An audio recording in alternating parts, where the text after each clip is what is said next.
I'm real revolutionary right now. Support this man, Black Media. He makes sure that our stories are told. Thank you for being the voice of Black America, Roland. Stay black. I love y'all. All momentum we have now, we have to keep this going. The video looks phenomenal. See, this difference between Black Star Network and Black-owned media and something like CNN. You can't be Black-owned media and be scared. It's time to be smart.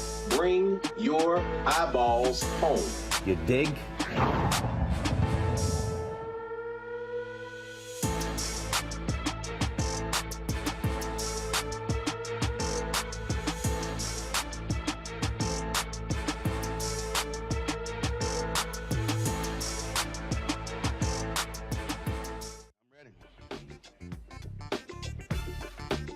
Today is Thursday, July 21st, 2022. Coming up on Roland Martin Unfiltered, broadcasting live from Birmingham, site of the SWAC Media Day on the Black Star Network. We'll talk with Commissioner Charles McClellan about the SWAC, how they are looking to monetize the conference. We'll also hear from head coaches Hugh Jackson of Grambling State, Deion Sanders. We talked to him, the head coach of Jackson State, about what HBCUs should be doing to improve how they do business. Also, a great conversation.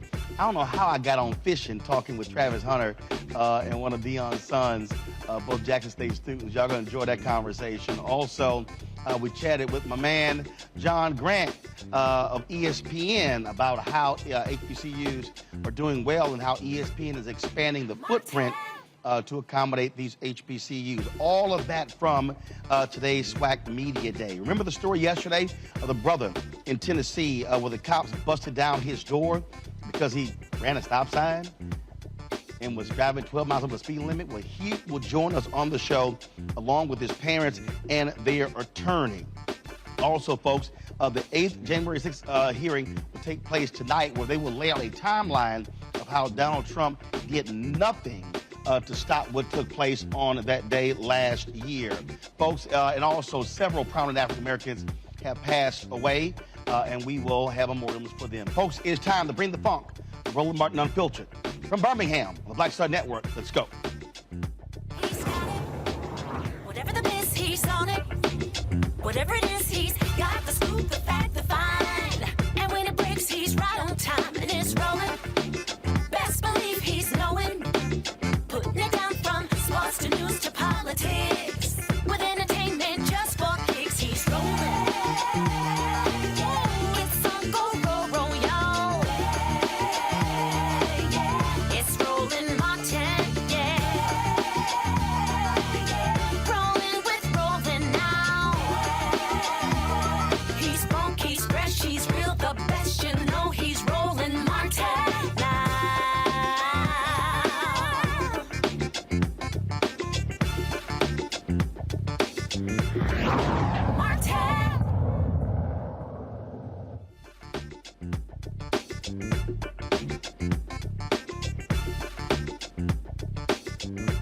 Here in Birmingham we're here all day for the SWAC Media Day. So glad to have you joining us right here on Roland Martin Unfiltered on the Black Star Network. If you want to see, of course, our live coverage, all you got to do is actually just go to our Black Star Network. You see everything we did, all the interviews we did today, the folks who were here.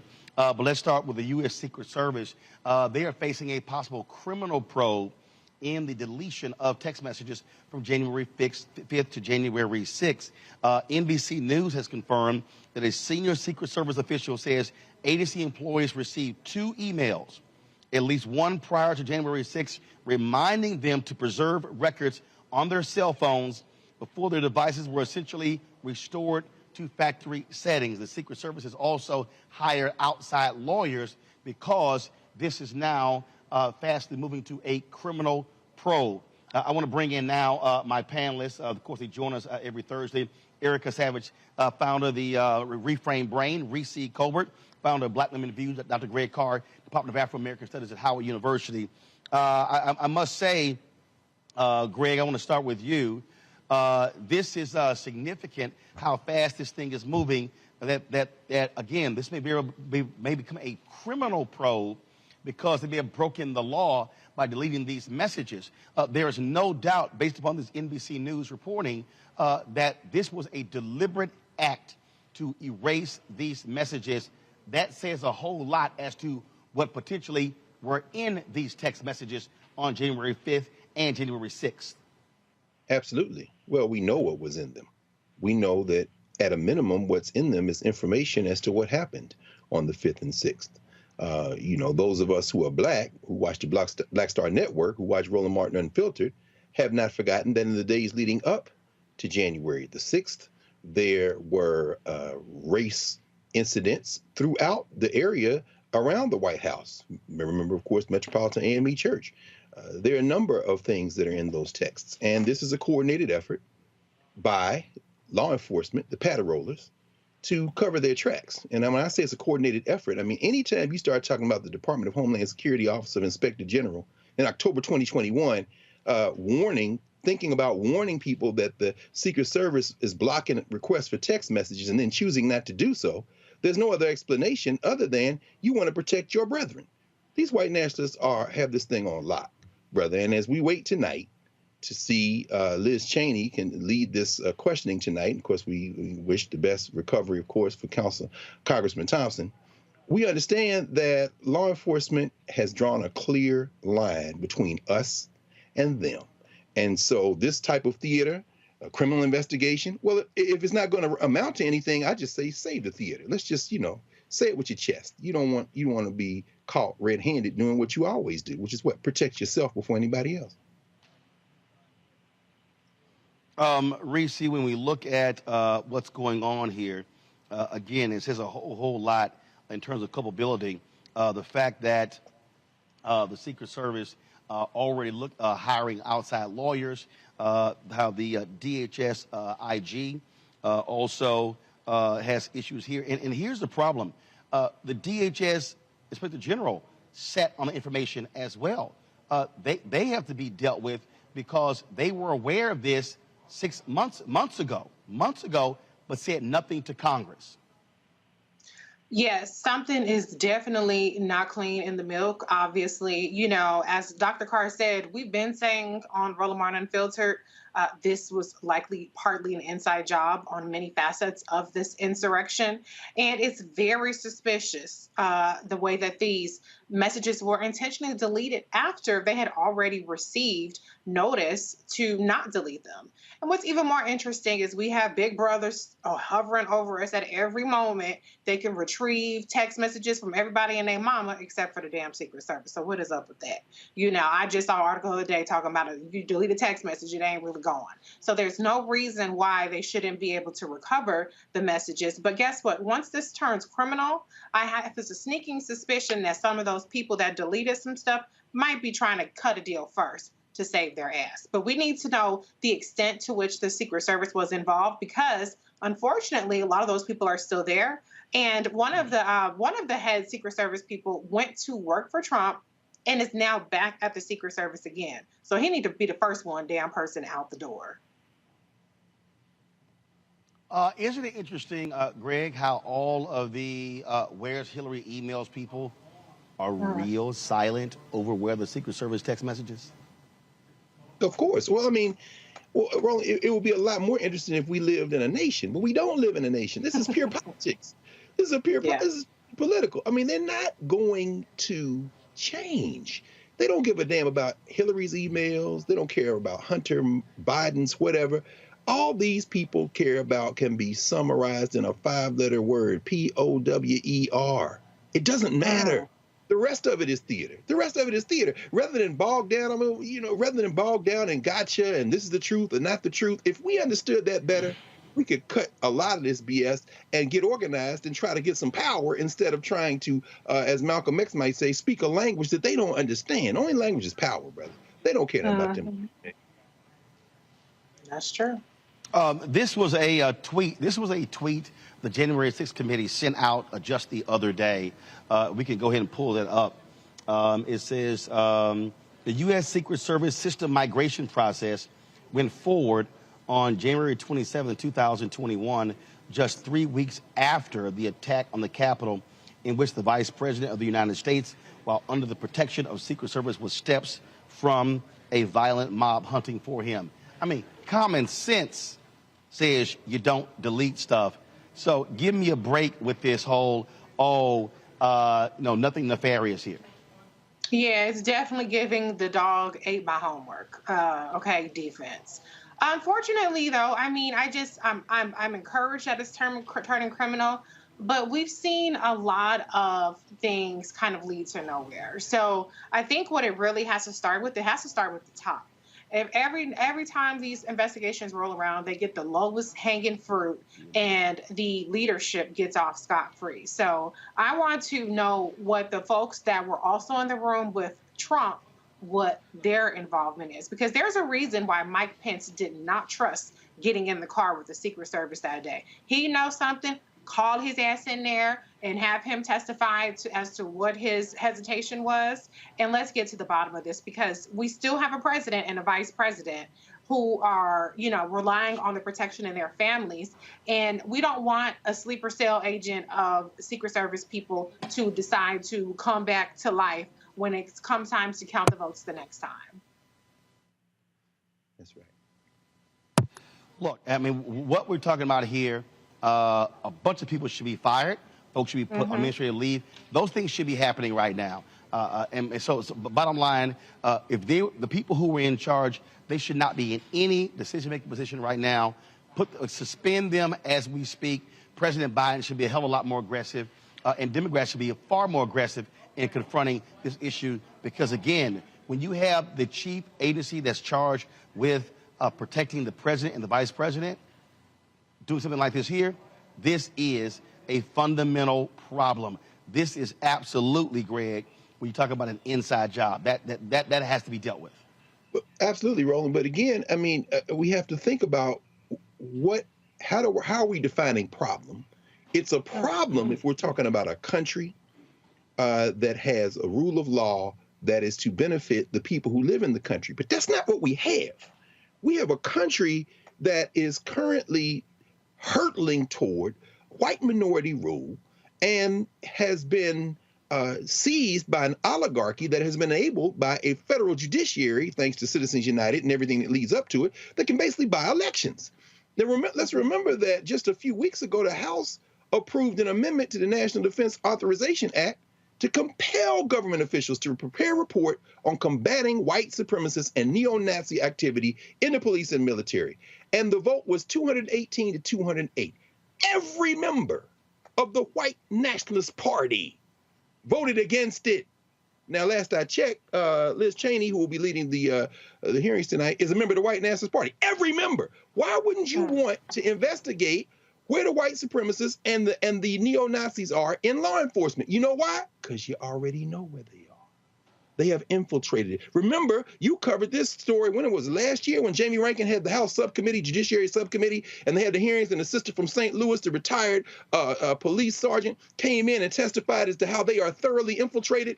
What we will probably see, we'll see a criminal investigation. As Reese said, people will start narking on each other. Heads will roll, maybe the top of the place. But what the problem is, not that there's a handful of bad apples, it's the bad apple defense, is that this is not only thoroughly kind of infested with white supremacists and white nationalists, the white nationalists and neo-Nazis who have thoroughly kind of infested this structure are thoroughly infesting a structure that was already thoroughly structured to do what it's doing.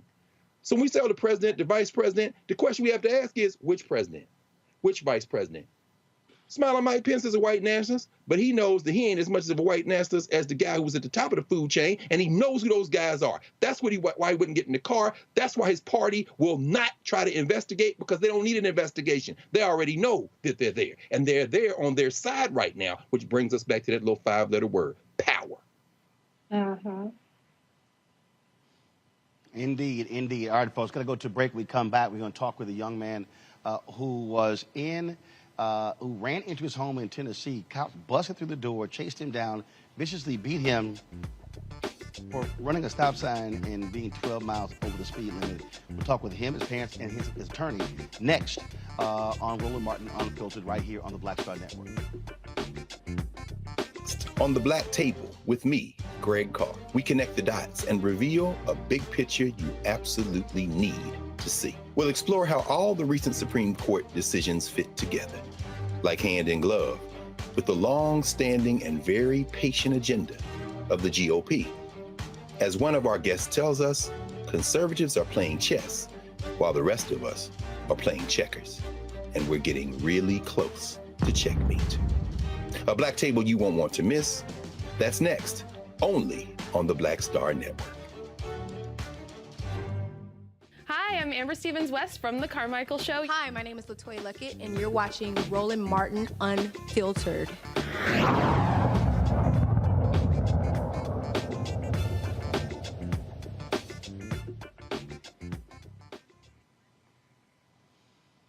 All right, folks, we told you the shocking story of Brandon Calloway, the DoorDash driver, Oakland, Tennessee, who police say ran a stop sign, was going 12 miles over the speed limit, afraid of something happening, drove half a mile to his home, then raced inside. That's when the cops then stormed through the home. Roll the video if we have it, folks. Stormed through the home, grabbed him, attacked him, beat him. As a result, it is an unbelievable story here. And so, again, for folks who didn't see it, this was literally what took place as multiple police agencies came through. And you see, I mean, this was video that was shot inside of the home as these cops pursued him. So we talked about it yesterday. And again, Brandon failed to stop at a stop sign, again, driving 32 miles an hour in a 20-mile-an-hour zone. And the police say that he ran into the house and was reaching into his pockets. Well, joining us now is Brandon Calloway, also his attorney, Andre Wharton. Glad to have both of you on the show. And Brandon, I just so you know, you also have a couple of fellow alphas here, myself and Dr. Greg Carr. So walk us through, Brandon, from the beginning. What happened on this particular day? What happened? You were in the car. Were you're a DoorDash driver? Were you finishing a delivery? Were you on delivery? Or were you just simply headed home? Walk us through what happened. Roland, can you hear me? Roland? Yes, I hear you.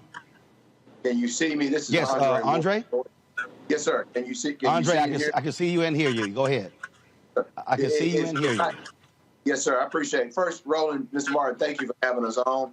We appreciate the awareness you bring to so many stories, in particular this. It's unfortunate that we have to come to you in this forum for this type of story, but we are where we are. I'm not allowing Brandon at this time to really comment on the incidents themselves, only because he still has a pending criminal case right now that we're sorting through and hopefully will work out judiciously. But so him commenting on that, I just prefer to be the one commenting on that. I'm glad to kind of take you through what we believe have happened regarding leading up to unusual and inhumane. All right. So what happened? Well, as you indicated earlier in the lead-in, it appears that, first of all, let me just give you a little backdrop. Brandon is a college grad, UT Chat. I know you'll probably cover that a little bit here. Finished in 2021, last year, degree in electrical engineering.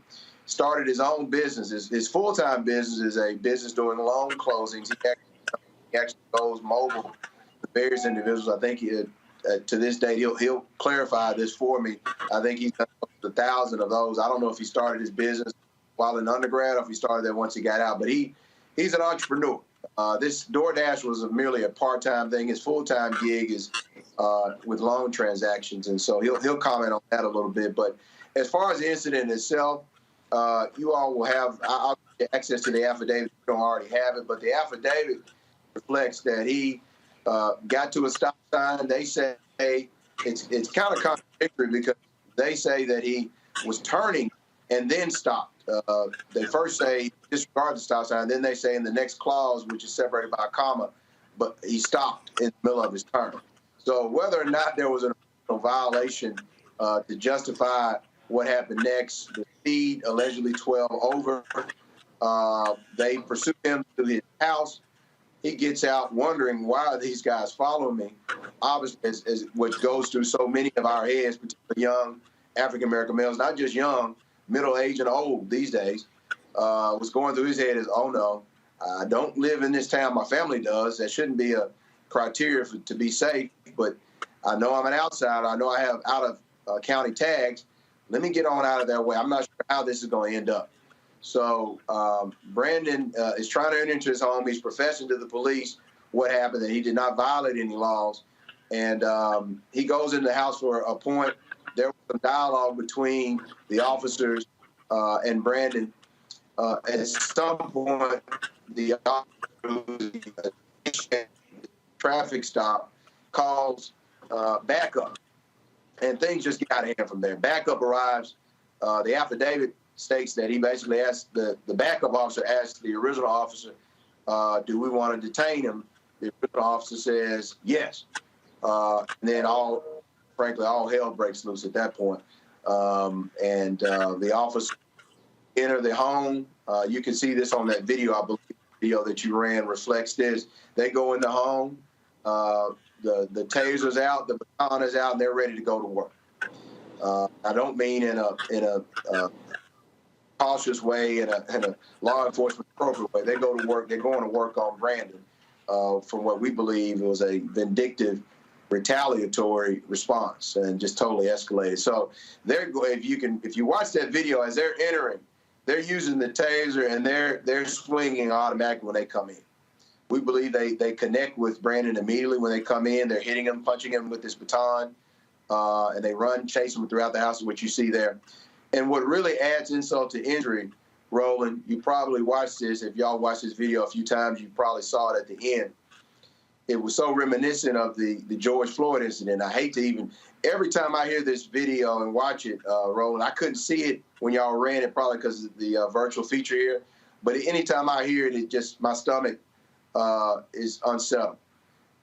Just to hear the sounds. I don't even have to watch the video, hear the sounds of it. But at the end of the video, towards the end, right before Brandon is being walked out, bleeding profusely, you can see the officers. They have him on the ground, and one of these officers, I believe is the one with the baton. I could be mistaken, but one of the officers steps on his head and neck as he's in a standing position, just to add the exclamation point to this cruel and inhumane punishment that they inflicted upon him on the scene. And so, the other pictures just speak 1,000 words. I mean, he's taken out. Eventually, I believe at some point he is unconscious at some point during this attack. And at some point you see in the photos where he's laying down on the ground, essentially prostrate, laying down there. He's just out of it. And the rest is pretty much, he's transported to the hospital, treated for head injuries, stitches. He's suffered some eye limitations in one of his eyes, required stitches. And this treatment is going to be ongoing. His symptoms that he's experienced, and you talk a little bit more with him about that, but he's experienced the symptoms that are consistent with the head injury, the type that he sustained. And so it's just a rather unfortunate incident. Brandon, if you can talk about that, what has life been like for you since this encounter? Honestly, man, it feels like a very bad dream. Just to cut it short, I just can't believe it happened to me, but I just thank God I'm still alive.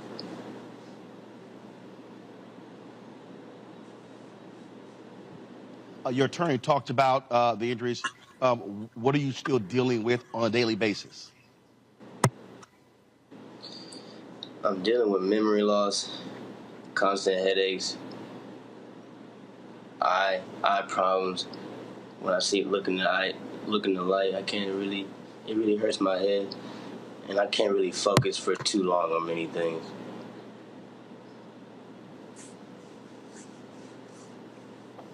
Clearly,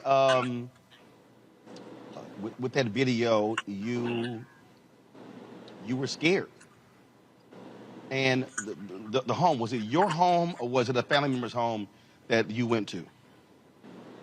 It was my it was my father's home.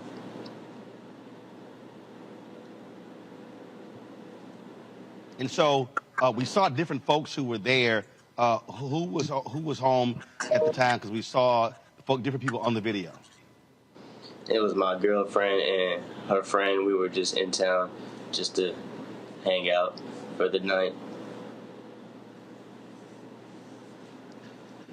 You've talked to the different people who reached out to you. I talked to our Alpha General President, Lonzer, who said they've been in contact with you, Andre and the family as well. I mean, you know, this is one of those stories where we've covered so many where different brothers ended up dead with traffic cops with police. For you, was it a matter of just been absolutely just fearful that night of anything happening, which is why you went home? Well, so Roland. Go ahead. Yeah, let me comment on that. Go ahead. Just to comment on that, I think clearly the fear factor is one that sets in anytime you are in a somewhat foreign area as far as for Brandon there, and I think that's just almost instinctual for him to have reacted, particularly when you felt you've done nothing wrong. And we've seen so many encounters end up where someone has done nothing wrong and they've ended up with severe injuries or dead. And so I think clearly, that was a part of the thought process on the part of Brandon. But let's not, shy away from the fact that, notwithstanding the basis of this traffic stop, whether there was a sufficient or lawful basis for it, the other story, and I think the bigger story here, is what happens afterwards. And was there a disproportionate use of force? And I think that point deserves really underlining, bolding, and italicizing, because so many of these situations, what they lack is a de-escalation as opposed to escalation. They quickly escalate when proper training and proper implementation of the training would suggest a different outcome. And in so many instances, so many of these unfortunate incidents could be avoided just with proper training and proper implementation of the training. And we've got to,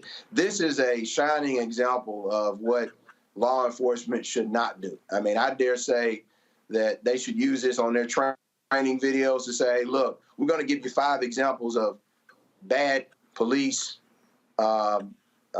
operations, bad police responses, and here's one of them. And then have their officers go through that and have them tell them why, what could have been done differently. I think this serves as an example of something that could have been avoided. And unfortunately, Brandon has to be an example for hopefully future situations of these encounters so that we can prevent it. Well, that is certainly what many people are focused on. First, Brandon, we're glad to see that you actually are still alive, because too many other brothers have not made it out of these different traffic stops. And so y'all, both of you, certainly keep us up to date. We follow this case to see what happens next. Brandon, as well as Andre, thanks a lot. Thank you for having us. We appreciate it. Thank you so very much. Reese, I want to start with you. This is a tweet that you sent out today in response to a Sherlyn Ifill tweet about President Biden soon announcing money for the hire and train additional 100,000 police officers. You tweeted, hiring police officers needs to be the first thing on the chopping block during negotiations because this is absurd. And again, everybody, you have these people who are touting, oh my God, crime is out of control. But you got black people who are saying, no, cops are out of control. Absolutely. I mean, my blood is boiling right now because that's some straight up bullshit, what Brandon had to endure. And it's heartbreaking. You know, the videos we see and they go viral and they're spread around, millions of views. But what we don't often see is the trauma for the people that survive these vicious encounters with the police. I mean, Brandon could barely even, speak in that interview because it's obvious that he's so very traumatized by this. We're obviously very grateful that he survived, but, surviving isn't just the end of it. It's just the beginning of the horrors that these police brutality victims have to endure. And so do Black people want safer neighborhoods? Abso-fucking-lutely, we want safer neighborhoods. But we don't want the cops busting us upside our goddamn heads to make the neighborhood safer. If people want to get their DoorDash, and there's no reason for somebody to be getting harassed like that.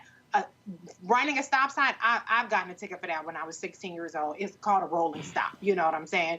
And the fact that they ran up in his house is just so appalling. I'm surprised they didn't come in guns blazing, but it's a citation. I have traffic cameras. I got, parking ticket cameras right outside my house. Maybe they need to get rid of cops and put in some damn parking citation cameras. I will take Big Brother over these cops chasing people to their home over a damn so-called stop sign and beating them up and traumatizing an entire family. There is no solution to any of our ills in society that involves more cops, point blank in the period. And I will die on that hill. Greg. I agree with Reese. I mean, there really isn't a problem in terms of law enforcement. These are paddle rollers. They are hunters. They are doing the job that they were set up to do at the beginning of this criminal enterprise called United States of America. And unfortunately, a job that isn't just in the United States, but is a job worldwide. You see these kind of problems worldwide. Of course, here in the United States, it has the added advantage to the paddle rollers of being racialized. So it isn't just men, it's women as well. We know Sandra Bland lost her life as a result of some bullshit like this. And so, of course, as you say with Brother Brandon, who said the most important thing, he's just glad to be alive. Quite frankly, I don't know what I would have done in the face of being the lights being switched on and me being that close to my family's house. Because had he completely complied with them and stopped, he may have been killed on the street. So one of the things that may have saved his life was that as those out of shape punk ass cops taking the stairs in his house two at a time began running up, there were other people there. They have all they have all the chicken-hearted courage of those punk-ass cops, almost 400 of them in Uvalde, Texas. So they don't like the fact that there were others around. So perhaps they didn't want to shoot that sister that we saw in the frame. And it looked like there was an American Negro wearing blue running through the house. But it really doesn't matter. But at the end of the day, the issue, of course, of not having a warrant doesn't mean anything. These are hunters. Yeah. And so in the words of the retired Shelby County cop, and we know that this little community of Oakland is east of Memphis, he says, well, he should have complied. They had to do something. You're absolutely right, officer. They had to do something because these N-words got to be shown who is the law in here. So if we stop you, hell, he didn't even have to have a violation. 12 miles over the speed limit, a rolling stop, whatever the pretense was. Y'all was out hunting, and y'all punk asses got involved. That adrenaline started flowing, and that insecurity that was bred after you came out of your mother's wombs and you nurtured through your whole life of feeling that somehow you were inadequate till they gave you a damn gun and a badge, kicked into overdrive, and you kicked in a door in somebody's house. So not only should you lose your job, please understand, y'all, this is why the legislation is important. This is why qualified immunity has to be erased, because when they sue and win, it's going to be the tax dollars of people who should be protected by the police that are going to have to pay the settlement. And then they'll take that money out of schools. They'll take that money out of the fire department and other things. No, get rid of qualified immunity. Every punk-ass cop that is now on paid vacation while they're investigating should have to pay with his house, with his mortgage, with his car, and let his family be outside. And that's how you stop it. Now, in terms of going to jail, sure, you can send them to jail, but this is not going to stop until we fundamentally understand that these police were not out of order. They were not out of order. They are structured to do what they're doing. And in the society we live in right now, they have been encouraged to do it. So, yeah, I'm glad that Brother Brandon survived with his life. But as you said, Reese, it isn't just surviving the encounter. that brother's going to carry that for the rest of his natural life. And I don't know what I would have done in that situation. I don't know that I wouldn't have tried to get to my daddy's house rather than be killed on the street by these punk-ass cops. Mm-hmm. Yeah. Erica Savage, your thoughts? Yeah, I agree with everything that my brother and my sister have already said. And I mean, these are effective stormtroopers. Reese has said this over and over again on his program, is that to be more litigious. And I definitely agree with Dr. Carr when he says that they need to lose their house. They need to lose their sense of stability. They need to effectively have to beg for everything that comes in their mouth and in their hands. And thinking about Brandon, you know, one of the first things that came to mind to me with regard to the unjustified beating and trauma that ensued was that he is suffering from, if not one, probably more than a couple brain injuries. His life will not ever be the same. And I can absolutely testify to that. You see a person that is sitting before you and that's able to share a little bit. But I can remember in the beginning of my brain injury, I sounded the same way that I did. And it wasn't until a week or so later that my speech started to decline and that I started having issues with memory and that I started not being able to see well. And I lost the ability temporarily to read. So I'm thinking about the genesis of what he's experiencing and then experiencing something by Slave Patrol, who this event is nothing more than a resume builder for them at this moment. As we continue to see more and more law enforcement cops do these types of things to Black folks, that they're getting it on video. And so this is really an effective way for them to be able to say that, yeah, I'm committed to the cause. I'll do whatever needs to be done. I'll make sure that these people understand who has power, who will always have power. So definitely for Brandon and for all of those family members that had to watch that trauma, I hope that they can effectively be very litigious, but that this brother has an extraordinary road ahead of him. And I, again, join in what everyone else has said, that he will never be the same. Indeed. Indeed. So we're going to continue to cover this story. Folks, today in Minneapolis, one of the several police officers who participated in the death of George Floyd by doing nothing actually was sentenced to prison, 2.5 years in prison. For one of those police officers. We've been covering this, of course. Why is this important? Because what it says is that if you are a cop and you stand around and do nothing, you can be held responsible for your actions. And so today in a federal, excuse me one second, in a federal courtroom, this particular officer, again, got 2.5 years in prison. Thomas Lane, federal civil rights charges for his role.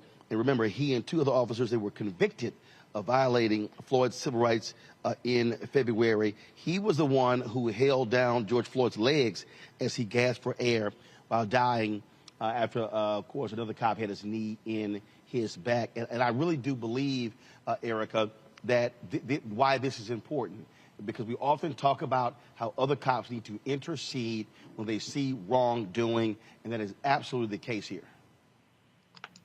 Yes, and understanding that the family was pushing for more time and that this was what the judge handed down, this sentence of about 27 months, it is important that law enforcement cops understand that when they actually participate in a crime, that they are being held accountable for that crime. And I really do commend, and I really, think so much of the George Floyd family having such a publicized death that brought about such a global response and still being in court to follow these situations through. This is something that is a message for all of us. It is about the follow through. It is about holding people accountable, folks that have shields of power, people that have power protected, that they still continue to follow as all of these different officers that were involved in the death of their loved ones are being sentenced. So as unjust as this may seem, and we won't have him with us any longer. So that would absolutely be justice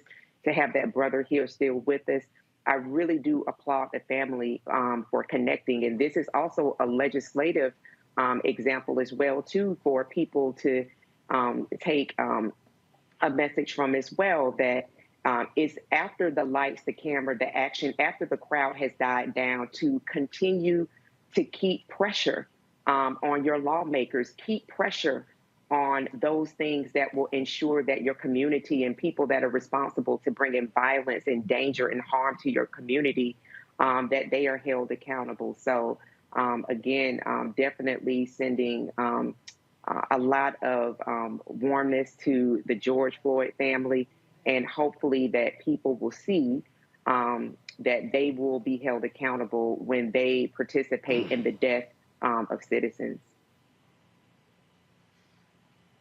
Thing here, Reese, for me, another great job by the Civil Rights Division of the Department of Justice under Christian Clark. I mean, what they are doing is holding people to account. And yeah, this should send a message to any cop out there. Stand around and do nothing when one of your own is beating somebody or killing somebody. You too could go to prison. Yeah, absolutely. I think that the DOJ has really been excellent in terms of their enforcement of civil rights, which is something that we saw not being done across the board of the Trump administration, whether it was in the DOJ or Department of Education.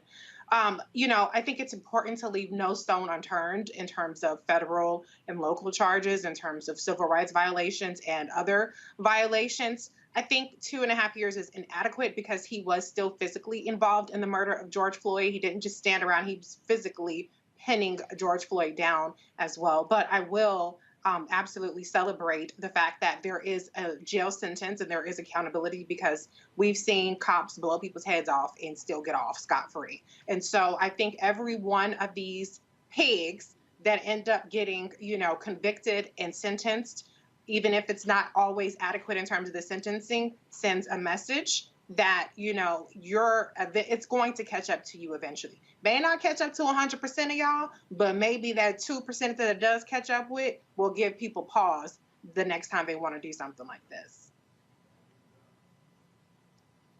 Greg. I would agree. I would agree. It's inadequate. It's better than nothing. And we know that the feds asked for 6.5 years. And apparently 145 people wrote letters in support of young Thomas Lane, relatively young Thomas Lane, rookie cop. Of course, it's inadequate. It's better than nothing. But now my question becomes, what about these other two? Because, see, Derek Chauvin killed George Floyd, and Thomas Lane helped him. Exactly what Reese said. It had been different, perhaps, if he hadn't touched the body, but he held the man's legs down. And yes, he said, should we turn him over apparently the judge, well, he said, should we turn him on his side twice? And yeah, so what? Because if Roland Martin had leaned on somebody's neck and Greg Carr had his legs the whole time, if Erica Savage had leaned on somebody's neck and Reese Colbert had the guy's legs all the time, then we're going to get the same damn sentence. See, this is where we get to the deeper issue, the philosophy of murder. These paddle rollers are state-sanctioned murderers. There would be no parsing out of the murder if it was us. The distance between what you do when you kill somebody and you don't have a badge and what you get when you do have a badge is the distance between civilization and barbarism. So while we're counting the difference between years, we should be looking at the underlying philosophy of murderers, because these two murderers didn't get the same sentence. That's because they're all protected. Meanwhile, the rest of them, like these punk asses in West Tennessee, is kicking indoors, emboldened by the fact that the philosophy of murder is intact.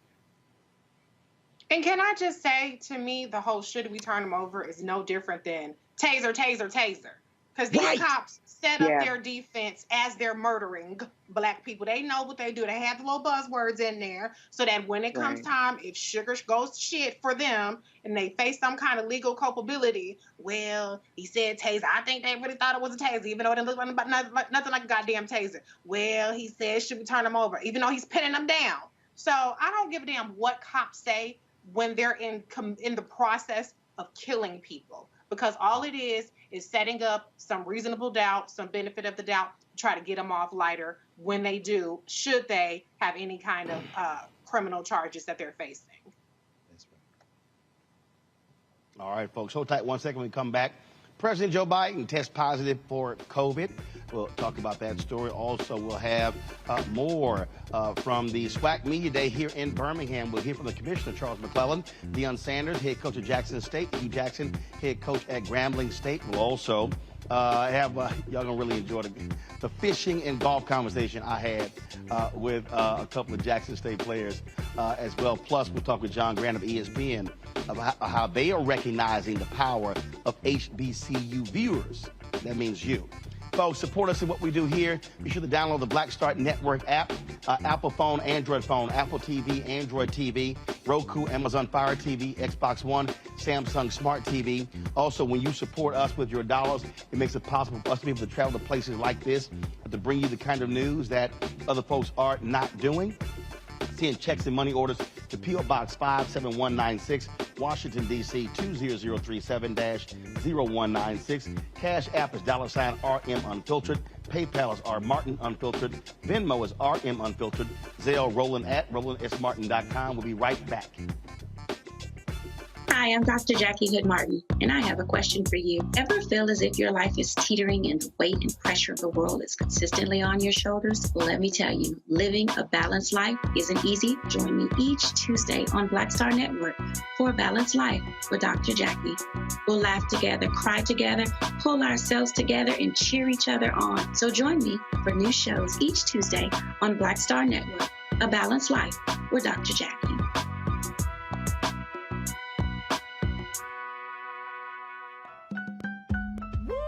We're all impacted by the culture, whether we know it or not. From politics to music and entertainment, it's a huge part of our lives, and we're going to talk about it every day right here on The Culture with me, Faraji Muhammad, only on the Black Star Network.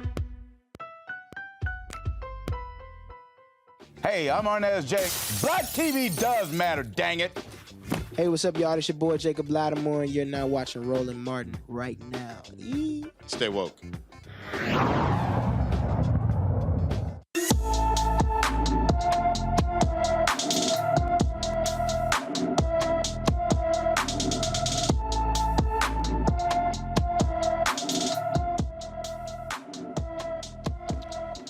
Jamil Jordan has been missing from Fort Worth, Texas since July 22nd, 2019. The 19-year-old is 5 feet 3 inches tall, weighs 120 pounds, with black hair and brown eyes. Anyone with information about Jamil Jordan should call the Fort Worth, Texas Police Department at 817-335-4222, 817-335-4222. Folks, for the first time, President Joe Biden has tested positive for COVID.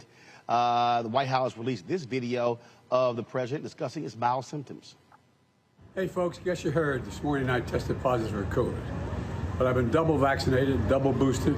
Symptoms are mild, and I really appreciate your inquiries and your concerns. But I'm doing well.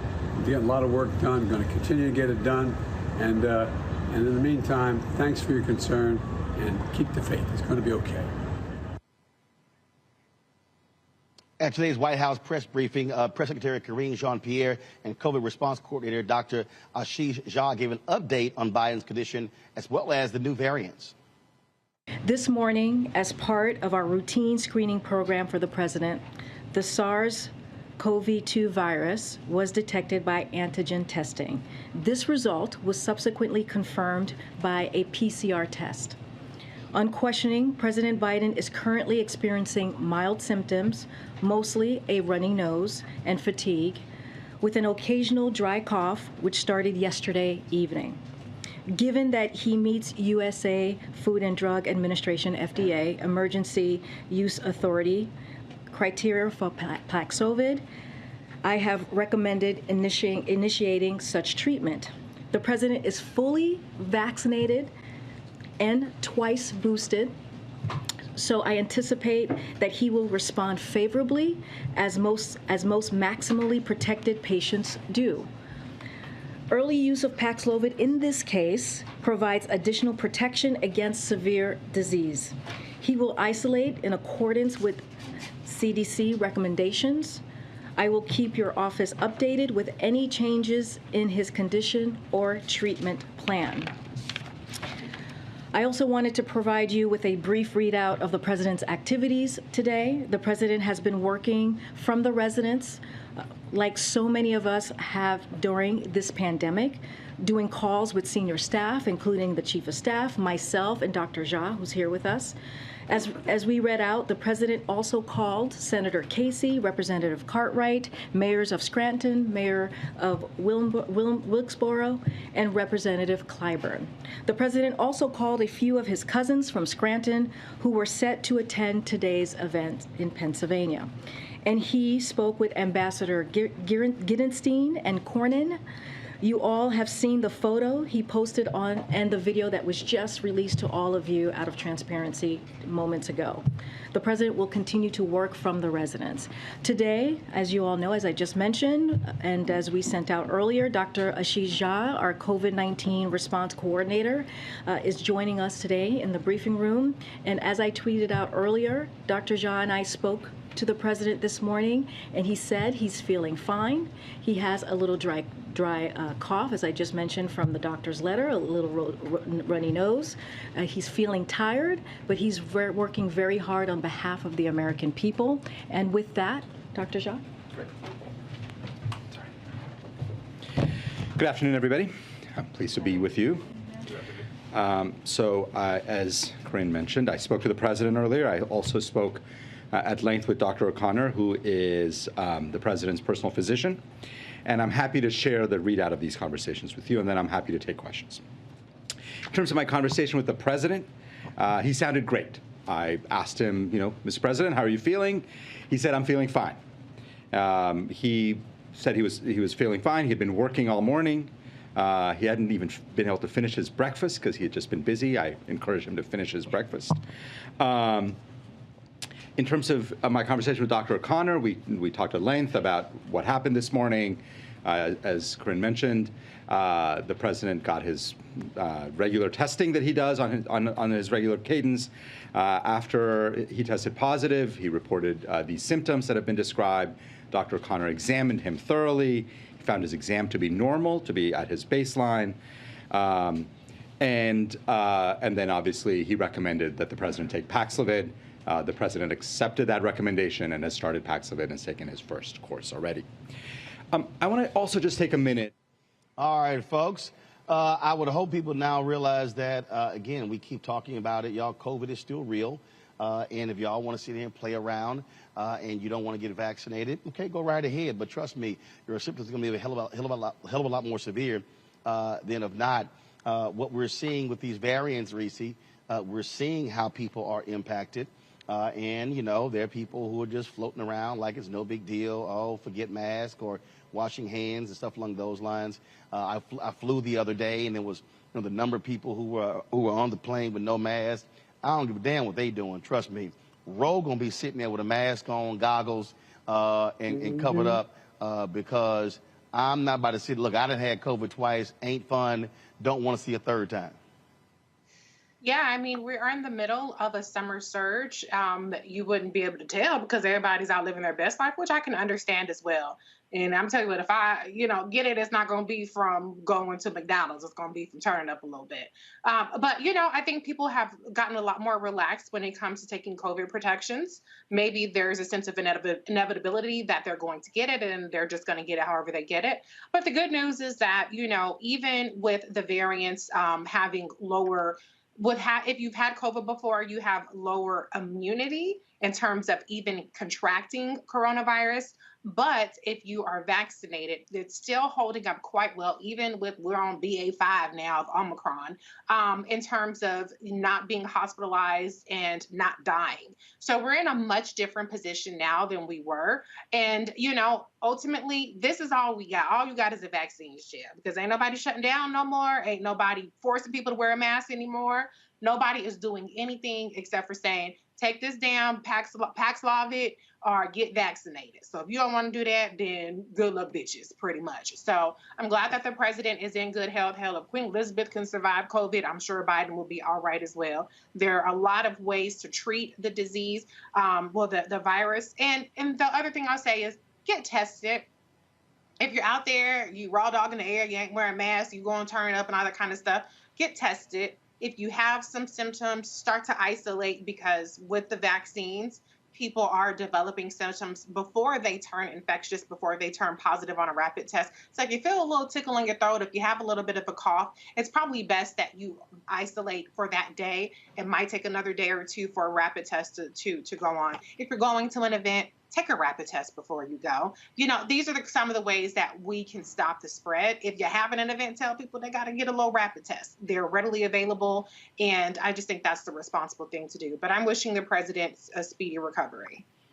I mean, look, I don't understand, Greg, what the problem is with some of these folks. When I did my audio book, the reading last Wednesday and Thursday, man, allergies started kicking in. So I was just thinking, oh, man, goodness, this is COVID. Thursday, took a COVID test, negative. Took a COVID test on Sunday, negative. And again, that's the whole point of having the damn rapid test. The government is actually, they give you for free. All you got to do is just apply for it, and they'll mail it to you. Well, 12. Absolutely. Yeah, they're saying 12. In fact, I'm looking over here at the package of my 12 right here. And for all the people that say, oh, I don't want no free stuff. Fools, it's not free. Did you pay your taxes this year? That's what we paid for them. There's no such thing as free coming from the government. We paid for those things. So, yes, I'm looking at my packages over there. And, you know, and Erica and I last week were over at Sankofa here at a very important conversation we were having and participated in. And, you know, we had masks, but what we're seeing is not the end of COVID, but the end of COVID protocols, because people are fatigue. And people wearing masks as chin straps. You know, I came in with my mask on, but I put mine down and pulled it off because there's this sense of, well, I guess we're all right. But then you feel that tickle. I taught summer school this at Howard. These are my first in-person classes since March 2020. Now, I have been teaching nonstop. We've had classes all along. But I said, let me go up here and see people. I have the option of going on Zoom, but particularly we have a class of student athletes, freshman student athletes, the football, volleyball, basketball players. I wanted to see them. And I wanted to see this afternoon class with these young people in the CAR STEM Scholars Program. This is our 6th year. I wanted to see them at least once. So I'm going to come up here. And as I traveled, people ain't got no mask walking around, come up on campus. People ain't got no mask on. Somebody got a mask on. And of course, the vogue thing is they have the chin strap joint. So as if, you know, well, I'm kind of compliant. So I get close enough. And then I'm thinking to myself, I'm 57 years old. I'm not really as concerned about COVID, although I should be, because in the 2-week average, we're up to about 130,000 new cases a day. Hospitalizations are up 20% to about over 40,000, and deaths, which always lag, are up a third to about over 400 now. So I should be concerned, but I'm really concerned about, finally, long COVID. Because, you know, it's been decades since I played baseball. I was a drum major in the band, but I did not pursue music. I make my craft with my mind. The thing that scares the hell out of me is that I'll start forgetting stuff. But that long COVID, and I'm glad you saved Erica for last, because she is going to help us understand that not only is this thing not passed, even when we get past it, this BA5, which is 80% of the infections, I don't want to catch nothing that I have mild symptoms for. And by the way, shout out to Pete Buttigieg, who gave that boy from Texas, Troy Nels, his lunch the other day when he started talking about the 25th Amendment. Go check your boy over there, that boy Trump. But at any rate, what I'm terrified of is that long COVID, man, because we don't know. We do not know. So, that's where I am on it right now. And I'm looking at them tests. Y'all go get these tests. You already paid for them. Let them mail them to your house and use them, as Reese said. Yeah, I just don't understand why people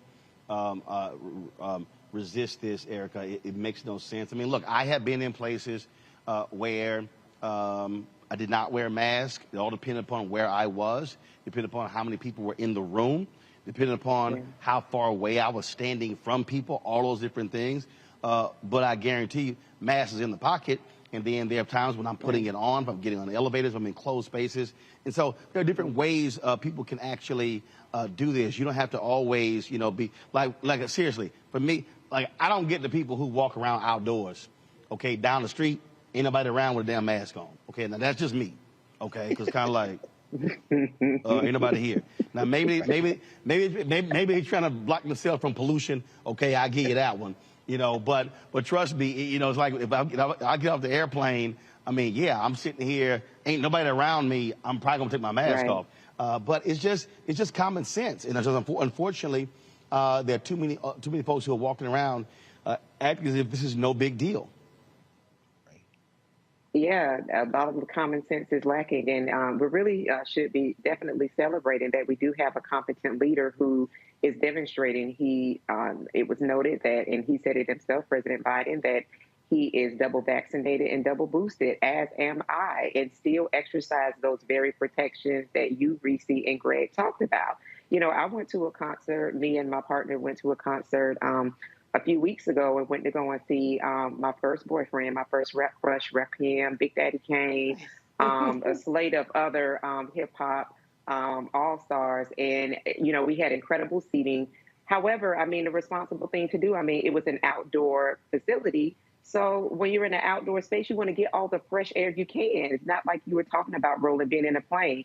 However, when we got to a space where we were a little bit close to the front, wore the mask, and then when we got comfortable enough, because we've been doing the responsible thing, we took off the mask and we absolutely enjoyed ourselves. You know what I mean? Like, I flowed with them. Rakim made eye contact with me. Shout out to the God MC. But yeah, I mean, we enjoyed ourselves and we had a really good time, but we were able to have a good time because of what everyone on this panel has talked about. We have been responsible people. And so if you are being responsible, not doing what the son of a Klansman did when he held office, which was listen to the likes of Joe Rogan and taking horse tranquilizers and telling people to drink bleach and sit up under a UV light, all of these really irresponsible things that really did contribute to people who are long haulers, as they're being called, for this new and novel virus, definitely attributed to folks' death. And just a real misinformation and disinformation, which Reese specializes and talks about, that is very much so targeted to our community.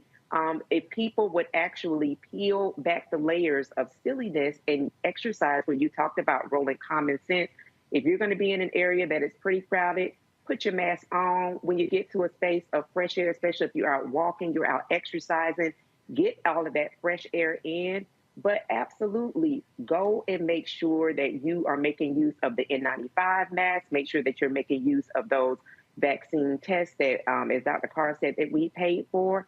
And be responsible and wash your damn hands. Sing the alphabet. Don't just throw it up in the water. Wash your damn hands for at least 26 seconds and make sure that you are not participating in potlucks. I think if we kind of exercise some of the common sense tools, that we could actually help to encourage other people to do the same thing too. Look, I'm telling you right now, ain't gonna be no damn potlucks. That ain't gonna happen. Because first of all, everybody can't cook. So let's just go ahead and say that. That's number one. All right, y'all. That ain't gonna happen. All right, I gotta go to a break and come back. We're gonna show you. Before you go break, we can't let it just slide by that you recorded the audio for Whitefield. Don't just let that drop. It's on the way, right?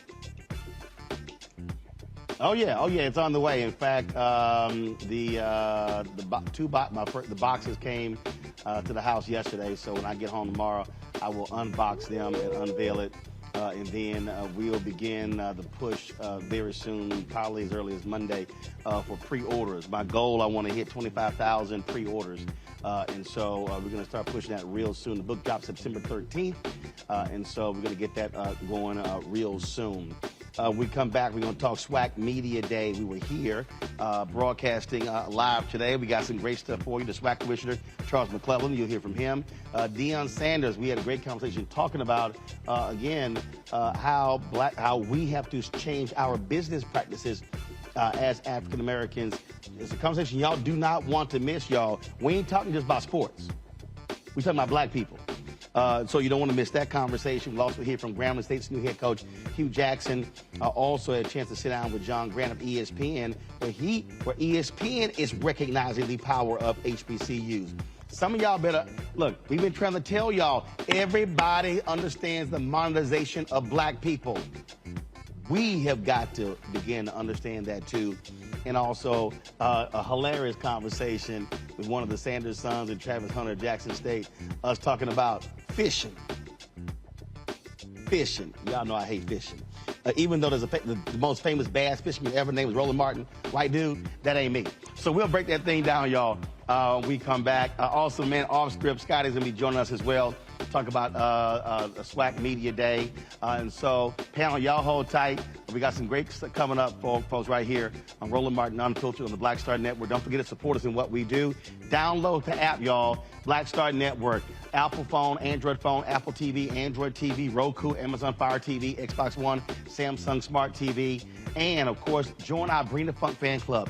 I'm trying to explain to y'all, your dollars make it possible for us to do what we do, okay? We're not getting enough advertiser support and corporate support, and trust me, y'all make the difference. You make it possible for us to be able to come here. Look, I gotta understand, I got a crew of 4 people here in addition to me. We're here with our cameras and everything, giving a wide shot so y'all can understand. Look, we are here.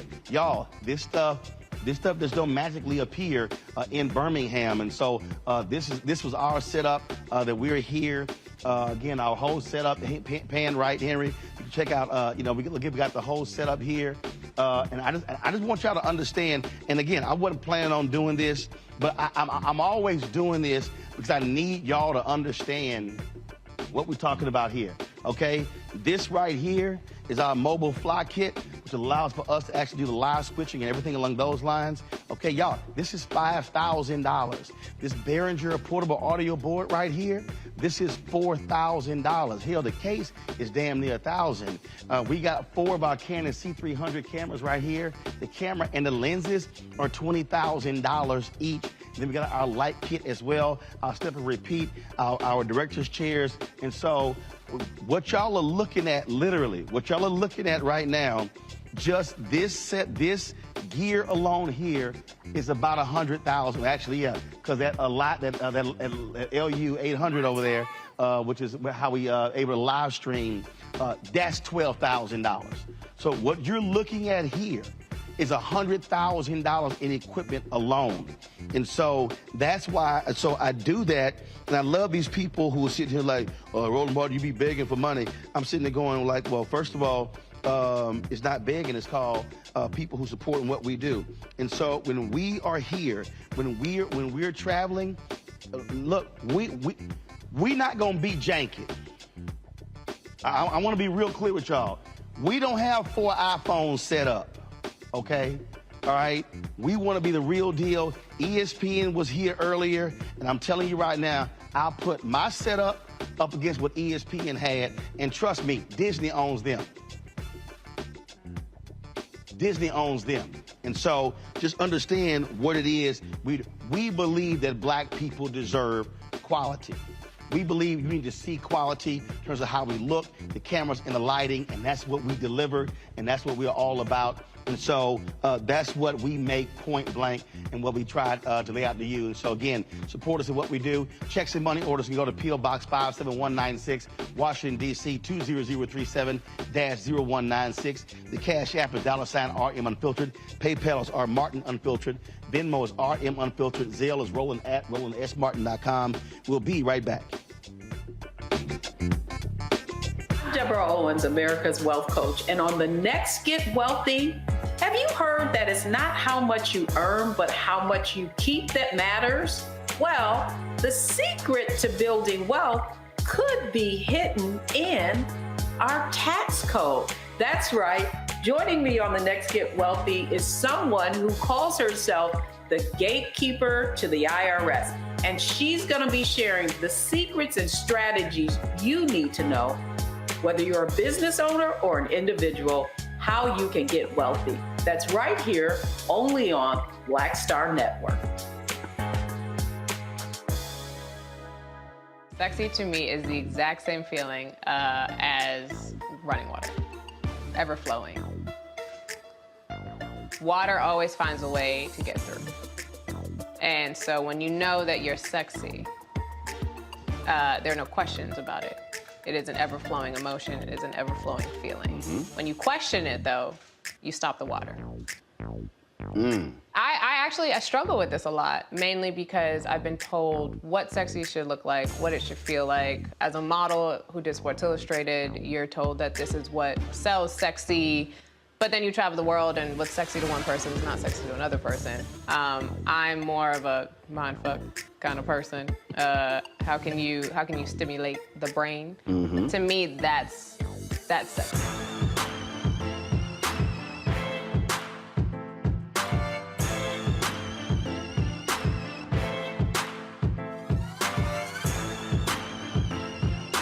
Next, on the Black Table with me, Greg Carr, we connect the dots and reveal a big picture you absolutely need to see. We'll explore how all the recent Supreme Court decisions fit together, like hand in glove, with the long-standing and very patient agenda of the GOP. As one of our guests tells us, conservatives are playing chess, while the rest of us are playing checkers. And we're getting really close to checkmate. A Black Table you won't want to miss. That's next, only on the Black Star Network. I'm Bill Duke. This is Diala Riddle, and you're watching Roland Martin, Unfiltered. Stay woke.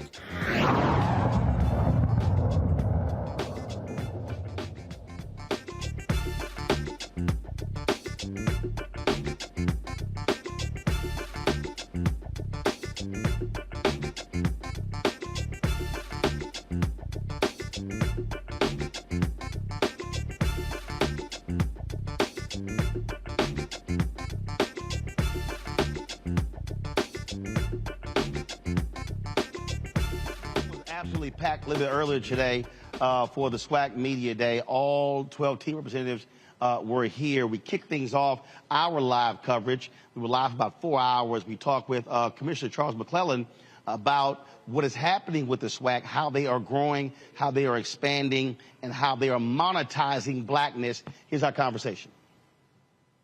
McClellan, how you doing? Doing well, sir. Thank you for being here. Got lots of energy in the room. Let's talk about where does the SWAC stand? You've obviously the attention of Deion Sanders, but now you got Hugh Jackson at Grambling. Now you've got Bub McDowell at Prairie View A&M University. Now you have all these different things happening. But what is the state of the SWAC?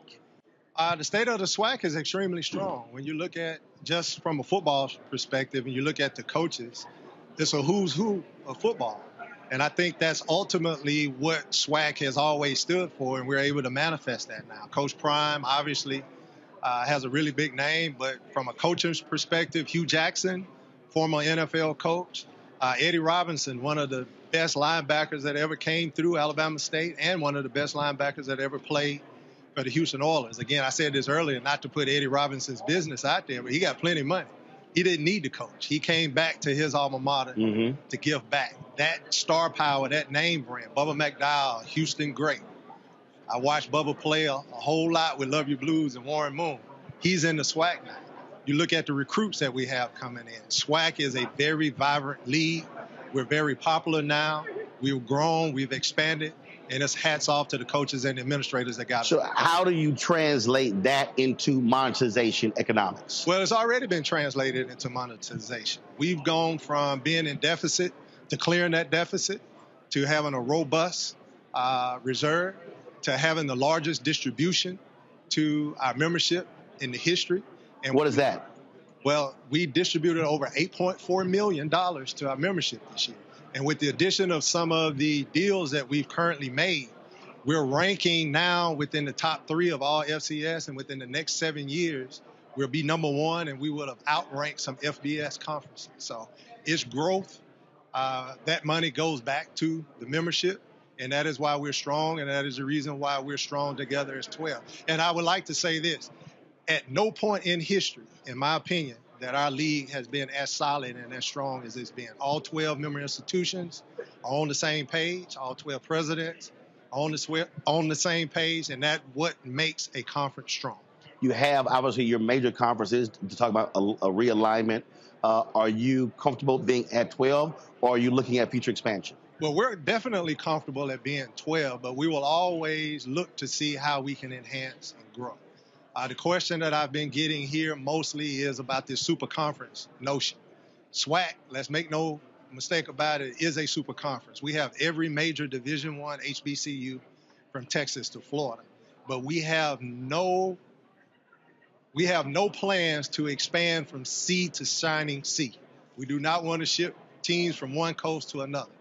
If there's an institution that fits our brand. And that's because there's an economic cost to that. Economic cost to it. If it fits our brand, if it fits our academic profile, we're going to be open to look at it. We established a sustainability committee, which is comprised of several presidents and others throughout the conference to take a look at the landscape and not only ensure that we're in position to be able to look at individual schools coming in, but to ensure that we're doing what we're supposed to do to maintain the stability of our 12-member institutions. And again, that goes back to me creating those revenue sources that we give back to the membership. There's one school, you could probably guess who that is, but based upon their academics, based upon their competitiveness on the field, the Southwestern Athletic Conference distributed over $3.2 million to them. And that's about 25% of their revenue. I saw one of your interviews where you kind of compared us to Texas A&M.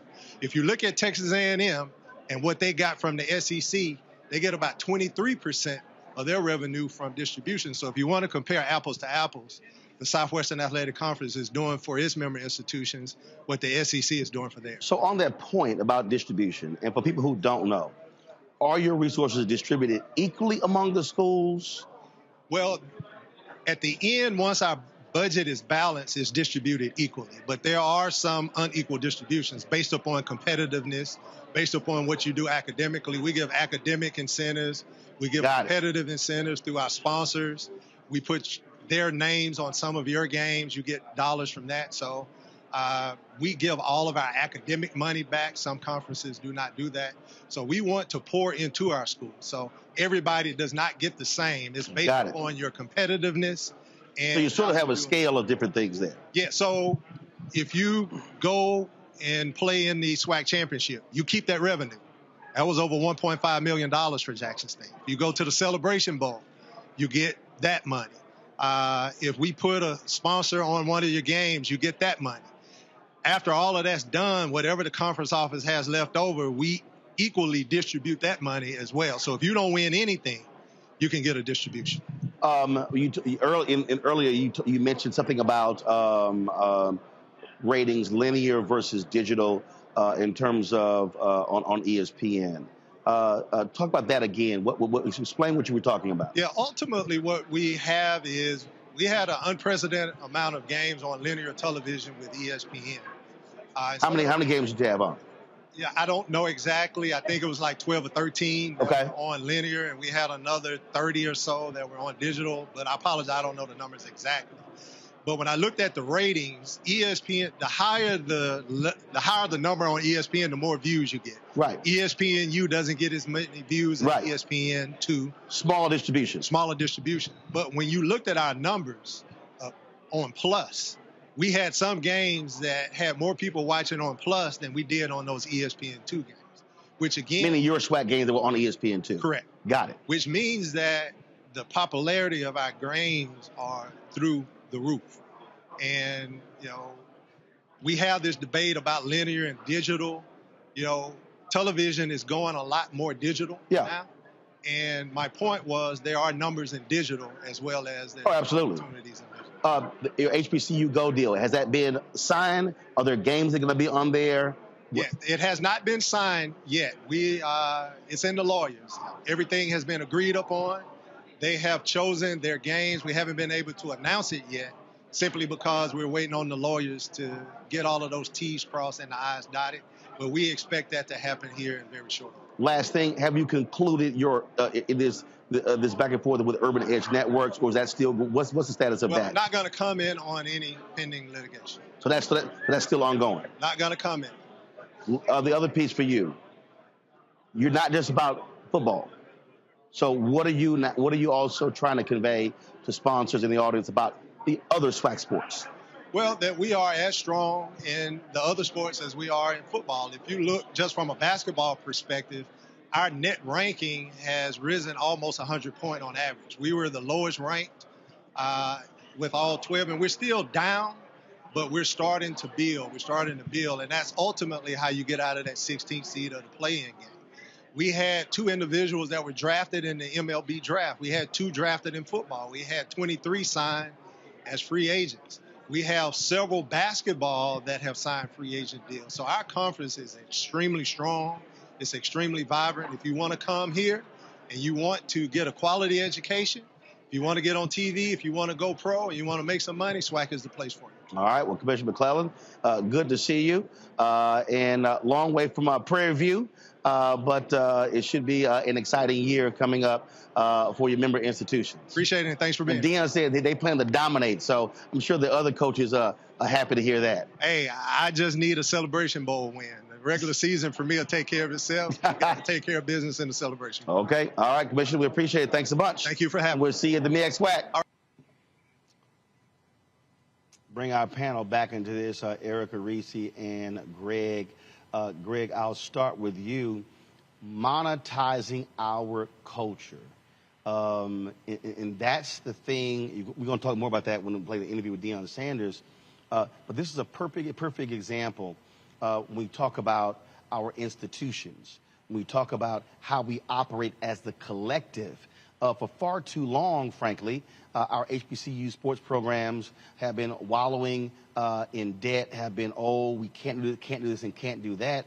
No, game now changes. The digital spectrum has changed the game as well. This is the moment for black institutions to be going to the next level. And whether it's talking about an HBCU athletic conference, whether we're talking about black-owned media, whether we're talking about black organizations. I agree, Roland. That was an intriguing conversation, brother, and a very important one. I think we are at a critical moment that is really part of, I suppose, as I'm sitting here thinking about listening, it's almost like a 3-act play. Act 1 was apartheid, Jim Crow. That's when you had the HBCU rosters, because of apartheid, literally the best athletes, student athletes, I might add, excellent in the classroom as well as on the field, in the country, some of the best in the world, across sports, football, basketball. This is the period. And then there was desegregation, which really for college athletics became a route for these historically white schools to cherry pick the Negroes they wanted. And during that period, there were still phenomenal athletes at HBCUs who went on to achieve incredible professional careers. Too Tall Jones, Tennessee State, the great Jerry Rice at Mississippi Valley, of course, Walter Payton at Jackson State, so forth and so on, Doug Williams at Grambling. And now we're in Act 3. Having cherry-picked from the HBCU rosters, these historically white colleges run as plantations, using black slave labor to enrich themselves, at least at the top of the food chain, as Bill Roden has written in his book, $40 Million Slaves and Others, not just the professional game, but the college game. And for years, cherry-picking the brains of the best black college coaches. I think of Joe Gillum Sr. at Tennessee State, for example. The pro coaches would come and pick his brain because many of the things you see in professional football now were cherry-picked from the minds of black coaches like Eddie Robinson and others, and John Merritt and others. But in Act 3, now, but particularly because of the white nationalists and the racism that is now impacting our people, you're seeing black folk begin to turn to black institutions again.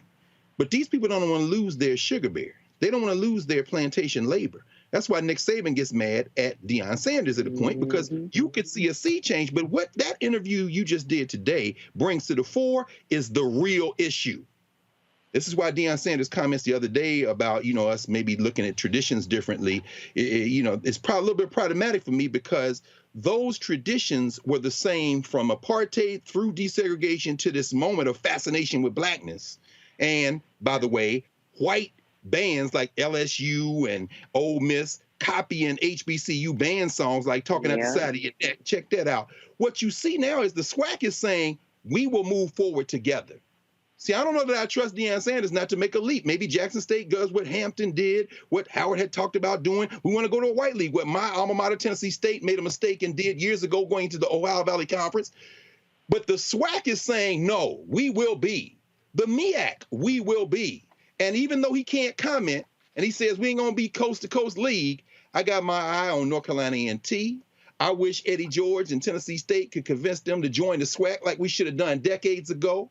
But we are now in the end game.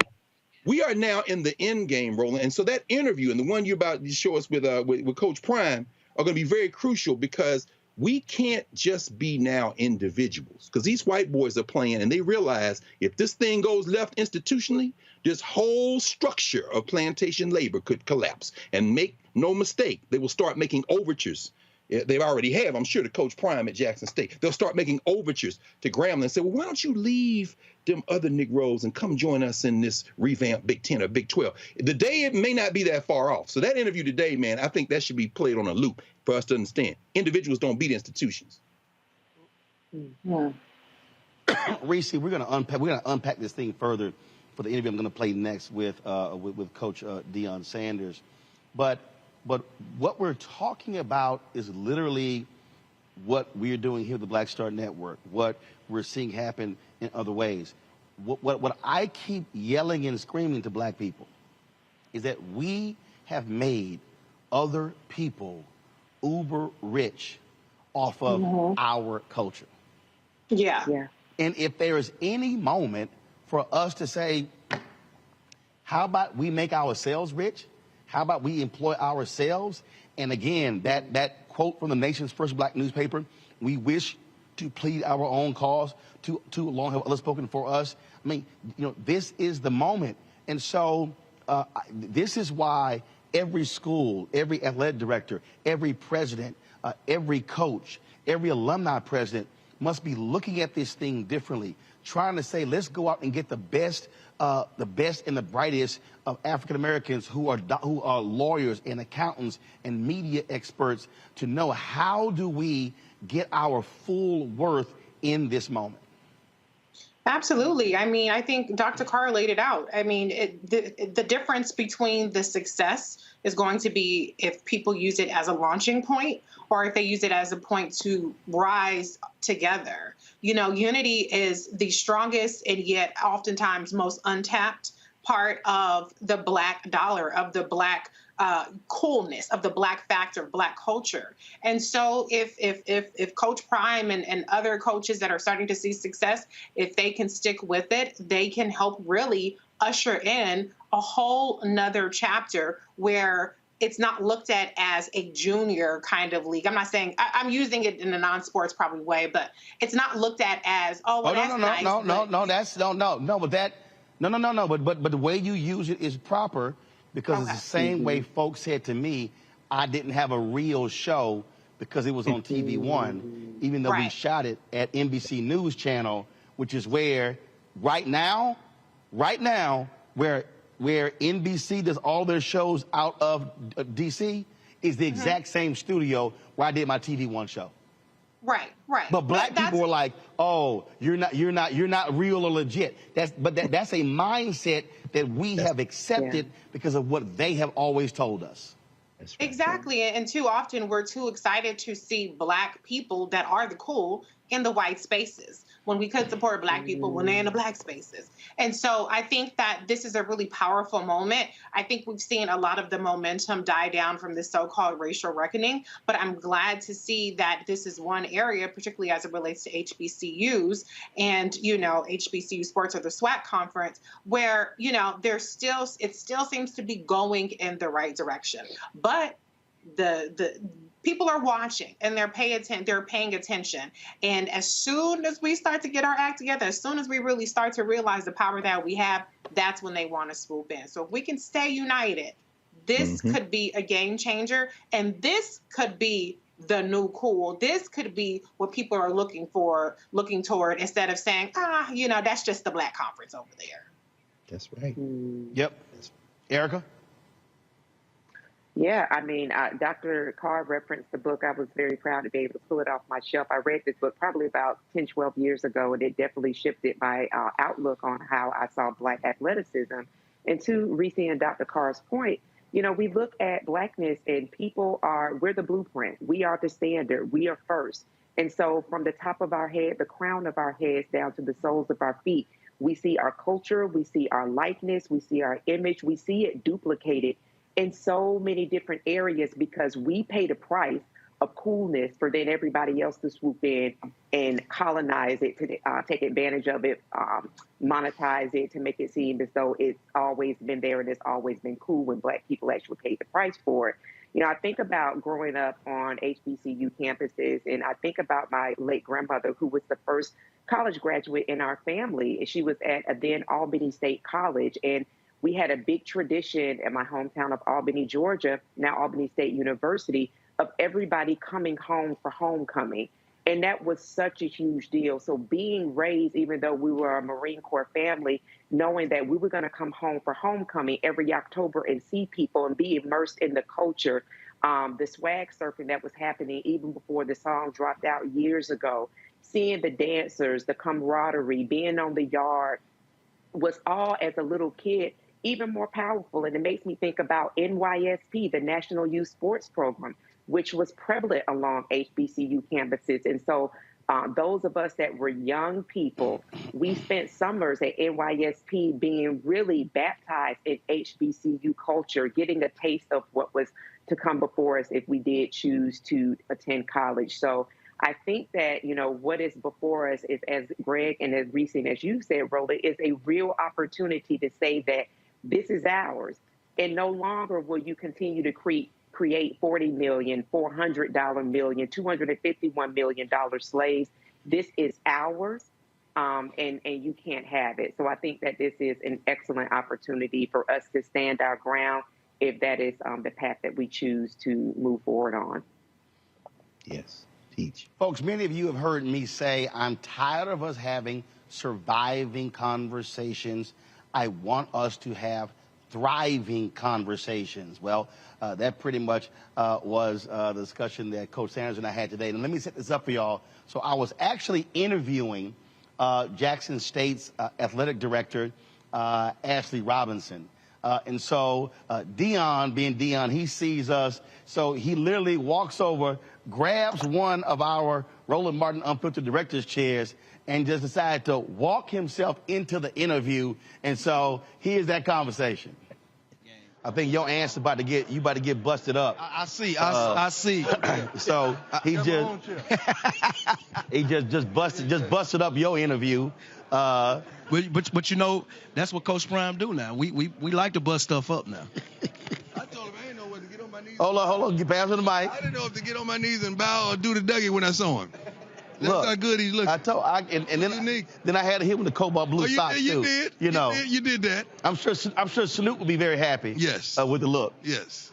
Coach, first of all, how you feel? I'm feeling good. I'm getting better and better day by day. I am. You had a great season last year, but it's going to be different because you were in pain. At the conclusion. You were dealing with coaching and dealing with your health challenge. We dealt with a lot that people don't know about. But you know what? God sustained me and saw me through. And I had a wonderful team of support around me, including my team. And we got through the storm. And I'm thankful for it. We were just talking about the monetization. No, he answered it, so you can answer this here. We were talking about monetization, and what I've said is we've been successful at making a whole bunch of other people rich off of our culture. True. I've been saying now it's time for us to make us financially powerful from our own culture. Who is us? No, when I say us, I'm meaning African Americans, black people who are creating apps, black people who are creating media companies, black people who are creating technology companies. And I'm like, yo, you know, you take technology. Boy, we took Clubhouse from nothing to a $4 billion evaluation in 9 months. Right. Isaac Hayes III out there creating a fan base, building that social media app. I got people coming up to me saying, man, I really wish you get a show on MSNBC. And I'm like, no, I'm good. How about I create my own media company? We gotta still stick together. That's the problem. We do it and we're separate. In silos. We got to do it in unity. Because something that I may be great at, you may have the other piece of that. Right. So that we're exceptional. Right. But I don't want to hoard that because I don't want you to get in that, and that's the problem. See, right now, that's what's happening with the SWAC. Now people are starting to see value in the SWAC, so they're coming from everywhere. They want to invest in this. They want to put money in that. They want to be a piece of that. Let's get together and talk about this instead of trying to get something and just sift from it. Right. Yeah, we need to unify and make it, we need to perfect it before we package it, then sell it. Well, the night before he was killed, April 3rd, 1968, in his speech at Mason Temple, Dr. King said, black people individually are poor, but collectively we have one of the largest economies in the world. Yes. He said, if we don't practice collective economics, then we don't move forward. That's what he said the night before he was killed. Told. Not one lie told. And we're still in a deficit when it comes to that. That's what we're trying to do. And I'm thankful for this man granting me the opportunity to come here and do what God has called me to do. But it does not come without complications. Oh, yeah. It does not come without ignorance and adolescence. But we're fighting and walking through the storm because we're challenged to get it done. And we're going to get it done, ain't we? Sir, we're going to definitely get it done. When you talk about this amount of attention, you've always understood marketing, understood media. And what now happens is, you talk about the collective, other folks now have to realize, hey, guess what? We've been asleep at the wheel. We got to be far more aggressive with social media. We got to be far more aggressive in communicating a message. And right. I've always said that HBCUs have been a potential gold mine. I love the words you chose are so spectacular because it's potential. We got to get our business practices better, my brother. We got to understand our worth, and we got to clean up our house so that we can reach our full potential. In my young tenure as a coach and working with this man has been tremendous, but we've gleaned from one another, and we're trying to elevate, and not just elevate with us at Jackson. We're trying to elevate the whole entire SWAC because of where we've been. Right. See, it's something for some of these other media outlets to talk that talk, but ain't too many of them have been where you've been and what you've done and what you've accomplished and what you're still accomplishing. So when you're talking, either you're going to keep going ahead or you're going to stop and wait. Mm-hmm. And that's the challenge. We don't want to stop and wait, man. We're trying to go. We're trying to go, and we're trying to advance every darn possibility of Jackson State and Jackson State football. I did a breakdown on my show when y'all made the decision to pull out of the Southern Heritage Classic. And we had this whole big back and forth with my audience. And I explained to them, I said, guys, I didn't go to HBCU, but I was spoken on 65 of them. 65. I said, now a bunch of y'all ain't even been to 65 HBCUs. So I've had 65 conversations with presidents, with ADs, with professors. I'm like, so don't act like I don't know. Right. And I was talking to one who said they couldn't bring their band to a classic because they wouldn't get enough money. I said, if you can't bring the band, I said, that go with the football team. And I'm like, guys, I said, this comes down to economics. It comes down to how What does not come down to economics? Right. I said, in America, there's only one. In sports, just sports. What does not come down? All this movement in these SEC. It's all money. You know, it's business. So what does not come down to economics? Right. So if we make a decision, don't you think we've sat down and really talked about it and analyzed it and say what's best for the kids and what's best for Jackson State? Business, man. See, you said something that I loved when you said, when you said, what does that mean doing it for the culture? I saw the video, I said, yes. Okay, he been listening to me too. Because trust me, I said, it's literally the same thing. When somebody says doing it for the culture, the first thing that I go is, who is economically benefiting from that very thing? And that's the piece. What is the culture? Right. How many rivals did we really have? How many rivals? Who is it? Alcorn? And who? I'm sorry, I pronounced it wrong. Alcorn in Southern. Kid ain't no other rival. Ain't no other rival. So tell me about the culture. So when we play Prairie View, are you at the game? When we play Bethune, are you there? Who else? Who else? When we play these other schools, are you there? Are you support Texas? Are you there? No, you ain't there. And then what I've been saying, if you're there, are you in the parking lot? Or are you in the stadium? And then we're trying to fix that too. Oh, Doc, look, one charge. Boom, you in, you in. That's it. You ain't gonna get in and be out. You should be in and in. What did the NFL do? NFL said, oh, y'all want to come tailgate? There's a tailgate fee. There you go. You ain't got to go to the game. There's going to be a tailgate fee. We got to stop this because we want to compete with the others. And you know what I'm talking about. So we need to act like the others. They don't have no problem with a home game. A home game, they don't give a damn who's on the schedule. They coming. Because they know they'll show up. They coming. We got to get to that point where we're supporting in full. Not only that, 11%. You know it's 11% of graduates, alumni give? Right. Well, first of all, and that's actually skewed because a Claflin is above 50, actually 5. I'm being generous. Yeah, you've been real generous. Being generous. You've been real generous. It's really 5. So that means that 95% of the folks walking around with the university's logo and hat haven't sent not a dollar, haven't sent a penny. And I'm like, folks. But you got an opinion. Right. But you got $100 worth of opinion. Right. But so that is we talk about redefining the culture and redefining the mindset. Well, don't get me started. See, you get me started. You got to stop. But I do this every day. So this ain't, but these are the conversation we had. Right. And this is the conversation I purposely have on air because when somebody says, well, if our black celebrities give, and I walk them through and I say, guys, political campaigns, most donations are $20, $25. I'm like, come on. I said, you can't say I love an institution if you don't send a check. Yeah, that's not our black celebrities' responsibilities. Their responsibilities is to them and their families. That's not their responsibility. They hadn't attended HBCU and they don't even understand the ramifications and what a HBCU will garnish you. I mean, we have two main factors. Our main 2 goals. When a kid comes to me, his mama want to know 2 things, and his father. What you gonna feed my kid? And where my kid gonna lay his head? Let's start right there. Now the first line. Let's start right there. I know somebody watching. That first line, I know for a fact, is a huge deal because I've talked to other players, and we saw this even at major universities when NCAA had to change the rules. But cats were like, dog, we can't eat on the weekend because the cafeteria's closed. Let me tell you something. That's a big deal. That's one thing that AD, and I appreciate him, we had to address immediately.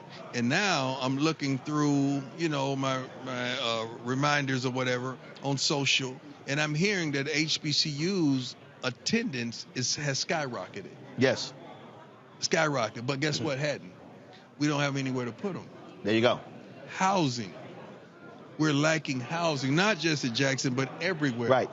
So when I say things like our business practices, our forward thinking, our thought process needs to advance, ain't no lies being told, man. Because we got kids that want to attend our universities, but they can't. If you don't have the infrastructure, and again, they have an expectation also of facilities and what to expect. And if you say you can't compete, say, well, just because. Come here just because. No. You got to. And you can't be all about the culture because they're going to say, what does that mean? When a parent says, what does that mean? What you going to say? I'm waiting on y'all.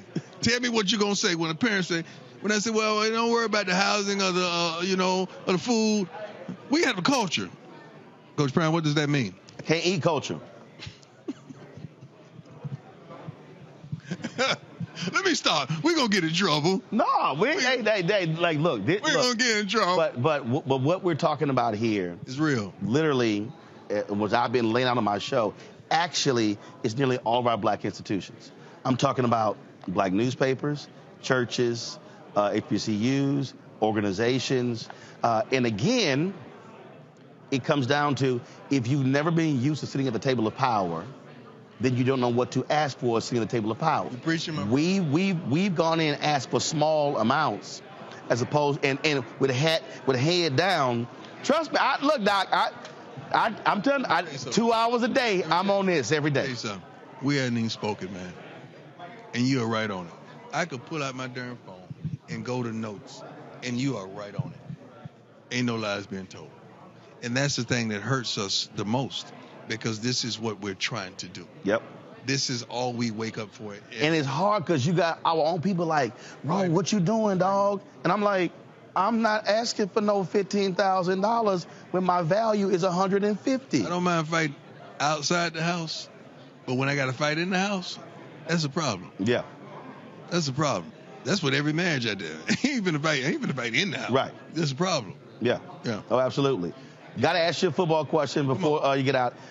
What are you looking forward to this upcoming season? Dominate. We're not just trying to win, my brother. I'm dead serious, and I'm saying this with no smile. We're trying to dominate. But the only way our kids are going to get to the next level and get to pro, the multitude of them, is we dominate. I mean, be dominant at their positions, be dominant when we play against other schools, just be dominant in every aspect of their life. We got to dominate. That's the key word for our players this year. What did they learn from that Celebration Bowl game? The Celebration Bowl wasn't a test, and it wasn't a learning, what word am I trying to use? It wasn't an assignment. That's something that happened. We just lost. That's it. We missed the turn. We supposed to take a left here. We took a right. We missed the turn. That's it. We flushed it. We gone. We out. Let's go. That's how we attack life. That's how we attack football. That's how we attack sports. We ain't got time to be looking behind us. We got a bus kick. Give them their credit. South Carolina say, give them their credit. They kicked that bus. That's it. Let's go. What's next? So we should be looking forward to dominance. In every phase. In the classroom, in the community, and on the field. In every darn phase. All right. Appreciate you. Coach, always good to see you. You too. Ashley, good to see you. He's so clean, you're dirty. He's so clean, he's dirty. And I look forward to popping into one of the games this year. All right, folks, let's bring back my panel, Greg, Reese, Erica. We're also joined by my man, Scotty. All right, folks. The host of Off Script TV. Scotty is going to be contributing for the Black Star Network this fall, giving us HBCU updates. Glad to have everybody here. Before I go to Scotty, I'm going to go back. So, Greg, I hope people were paying attention. That was not a sports conversation we were just having. That was a hashtag Black economic social justice conversation we were having. Yeah, I'm not sure, Roland. I think the most. I was waiting for Dr. Carr. I think the most important answer that Deion Sanders gave you, the word he used was adolescence. What he don't know about black colleges is a lot. If you want to know what culture, what does that mean? Well, in addition to the band, in addition to the businesses, in addition to the vendors and those who always stay outside the stadium, I agree with that. You got to monetize that. In addition to the monetary value of those people who go to those schools and get those degrees and contribute to the communities, I think what Brother Sanders I think a good question, for example, when he talks about alumni giving, maybe ask him, well, what's the general alumni rate for the almost 1,500 colleges and universities in the country? That number would be 8%. Now, if you're talking about Ohio State, where I went to undergrad and never went inside the damn stadium, it's about 20%. Harvard leads in the mid-40s. But most schools don't have alumni support. Now, if you start talking about what that means in terms of athletics, and we won't even deal with housing or any of that, because the reason there are housing shortages at HBCUs in addition to budgets, and most of our public HBCUs are trapped in the South where the white national state legislatures have been trying to strangle them for years. So I understand, what he has to understand is more than just winning on a football field. You better get some of them damn lawyers and some of them politicians to lie. So it means you're going to have to stray off into some stuff that when you was running up down field for Florida State University, you would never have gotten caught doing politics in Tallahassee, because them same crackers was trying to put Florida A&M out of business. So it's a little complicated, Deion. But at any rate, when you start talking about this question of housing, and I'll just mention that briefly, a lot of universities are getting out of the housing business. They're into privatization. So what you're seeing is young people are being squeezed out of housing and shoved it off campus. And many of our HBCUs are either in small towns or in state capitals where gentrification is real. It's a lot of moving parts, Deion, a lot of moving parts. But I'm saying adolescence, you're just getting this under your belt. But when you say on one hand that you're talking about us coming together, and then another hand, you got to kind of eschew some of these traditions and perhaps we want to dominate. I hear somebody who may not be long for the HBCU world who's got his left eye on something else. And when you start talking about copying white folks, understand that you are literally going to run into the buzzsaw called white supremacy, because you're beloved at Florida State. Well, at least until you start stealing some of them Negroes come play for you.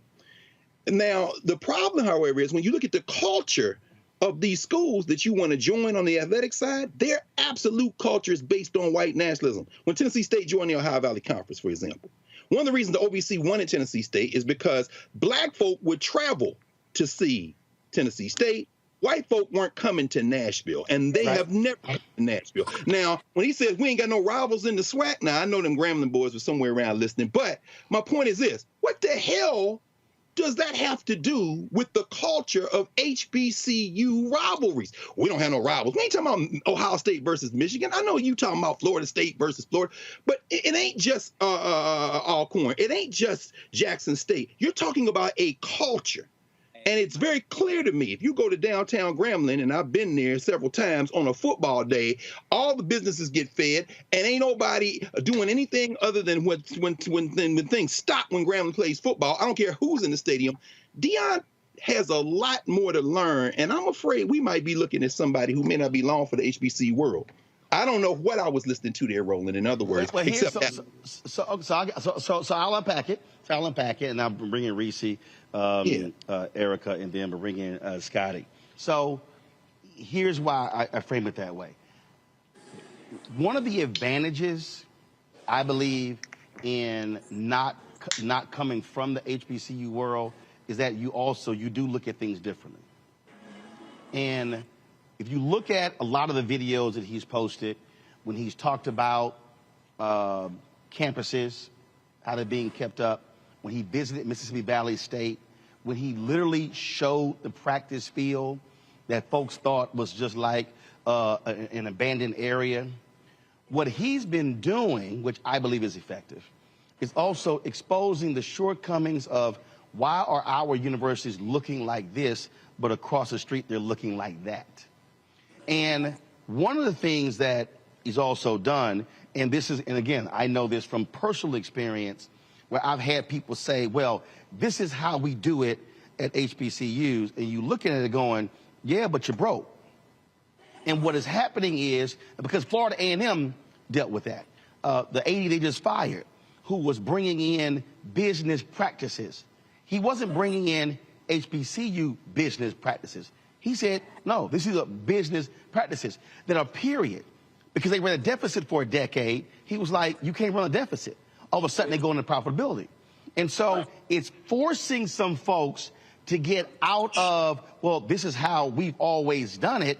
And yeah, but you also are broke. And so when I talk about, go ahead. Can I just right quick? Yes, that has to be absolutely changed. We know that. This internal culture, this inferiority complex, hiring the people who are not the best people, the nepotism. But let's be crystal clear. The reason Valley's physical plan looks that way, and when you bring Albert Chambliss in, he would tell us all and remind us all, go back to Title VI, goes to Air versus Fordyce. Them white boys in Mississippi wanted to close Valley. They went, and at the same time, when you look at who's in the Mississippi State legislature, they all went to Ole Miss and Mississippi State. It ain't like black people not spending their money is why Valley looks that way. There are pushbacks and pullbacks. Yeah, absolutely. Right, but this is the value. The value is having somebody with millions of followers, whatever, showing it. See, I think and that's why when I asked all of these coaches, I asked them, how are you now utilizing social media? When I look at what happened at Howard University, when the students showed dormitories, when the students at other universities, and so what I'm saying is it's challenging the norms by which we have operating. Erica, when I was in Albany, talking to folks there during the campaign in 2020, sort of the same thing, challenging how we've always done business. Dr. King talked about that in his book in terms of how our institutions, how we must fully equip and commit ourselves to liberation. And I talk about it a lot on our show. There are a lot of our folks who, frankly, are the ones who are getting in our way of advancement. It's not always just man and white folks. It's some black folk who need to get the hell out of the way who are stopping progress from happening. That was also part of the conversation that wasn't completely said. Go ahead.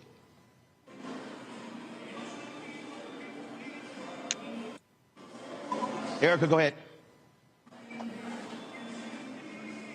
Can Erica hear me? Yeah, I can hear you. All right, Erica's on you. Can y'all hear me? So some of the things that were within the conversation that you all had with regard to HBCUs and just remembering what HBCUs, that there was an influx of students during the previous administration because it was a safe haven. Students felt safe being at HBCUs. Students felt more safe being under the instruction of folks that look like them. So when we start barreling down, kind of understanding that these institutions are in fact businesses, but what has stood the test of time has been what has been inside of these institutions of people, which is why I said earlier in my comment when I talked about the rich history of an Albany State College, now Albany State University, and how many of our family members would make sure that every October that we would sojourner home, even for the folks that did not graduate from Albany State College or Albany State University. And as Dr. Carr just said to us, that the businesses that were in the immediate area were fed. There were heads and beds. So, of course, the hotels were booked out. Those mom and pop shops were taken care of. Institutions that maybe did not get an influx of business throughout the year were definitely taken care of during that homecoming time period. So I think that the essence and the richness that has been developed over many, many decades of HBCUs is something that still needs to be captured by those body of students that do seek it for not only education purposes, but also seek them as refuges as well. Reese, the point we were talking about, with the tailgating, one of the things that someone sent out the other day, a roundup of the top most attended games, and I think Jackson State was like 40,000+, but the next school was like 20 or 18, then went down, down, down. We know people say, oh, we going for the halftime show. And I was talking to one university president who was complaining about the lack of ticket sales, but the thousands who were in the parking lot for tailgating. And I literally said, charge their ass. I said, Doc, if they coming on your parking lot tailgating, charge their ass. I said, if they ain't buying a ticket to the game, charge their ass to come tailgate. I said, because here's the deal. You can't, it's the same thing I keep talking about with this show. You can't say, Roland, man, we need to have black folks covering our stuff. You can't get on the plane for free. You can't get on the road for free. And so you got to be able to pay for it. And so I think that's where I think what Deion's also is shaking up is saying, hey, y'all, we can't keep having a system where the school is the one getting the least money and everybody else getting the most money, but it's the school that's driving the event. Yeah, I mean, it's a very layered conversation, because what I got out of the conversation is there's one providing something of value, which is what Deion, I think, is really trying to get at, is saying, hey, we have to provide value so that, by whether it be through housing, whether it be through food security or food options, et cetera, et cetera. But then there's the other aspect of valuing what's on the table. And that's where the tailgating and things come in. I think where it gets a little tricky is it sounds just a smidge elitist at times, because when you kind of center it in terms of like, look at how the white schools are doing so much better and they're doing this right and we aren't. And it kind of sounds like pull yourself up by your bootstraps, not really recognizing the things that Dr. Carr pointed out in terms of the institutional racism that has created these disparities between what HBCUs have access to as opposed to predominantly white institutions. That's when it starts to get a little tricky. And I think for Deion Sanders, he comes from a football excellence, football culture, and HBCU excellence isn't necessarily football excellence or sports excellence. So bridging that gap is really the challenge, where he has a little bit of a learning curve in terms of understanding what truly HBCU excellence is about. It's not just about football. It's not just about sports. It's not just about how nice a stadium is or, different facilities. It's about something much deeper than that. So I think if they can bridge that, we could really get somewhere. But it also does, regardless of, buildings, regardless of whatever else, Black people, first and foremost, have to value our institutions in a number of ways. We have to value the HBCU games just as much as we value the NBA games. Or I know a lot of Black folks that didn't go to Ohio State, didn't go to Michigan, didn't go to my school, UCLA, didn't go to a lot of places, SC, but you see them decked out. I ran into Snoop Dogg, decked out from head to toe in USC attire. So once we start valuing even institutions we didn't necessarily go to, because I value HBCUs, I didn't go to one, then we start to get somewhere. But we have to have the conversation, I think, in a way that recognizes that we all have a little bit of work to do. Teach. I want to bring in my man Scotty, Off Script TV. Glad to have you here, Scotty. You were at SEC Media Day, and you saw what that looked like. You know, you cover these games, you cover what's happening here. Again, I think what is happening, not just Deion at Jackson State, but look, Hugh Jackson at Grambling State is asking questions and demanding things and saying, hey, we got to elevate this thing, because this generation of athletes is like, yo, if the facilities aren't up to par, we're not coming. And so again, if we're talking about competing, because the reality is this is competing with Power 5. HBCUs can provide something that they cannot provide, but we've got to make sure, what Deion was saying in our interview, that our house is in order. It's no different when I say, when we roll up to cover something, we gonna look good, we gonna sound good, our stuff is gonna be straight, and ain't nobody gonna say our stuff look raggedy. That's the whole point. We gonna serve, we gonna give our folks quality. Scotty, go ahead.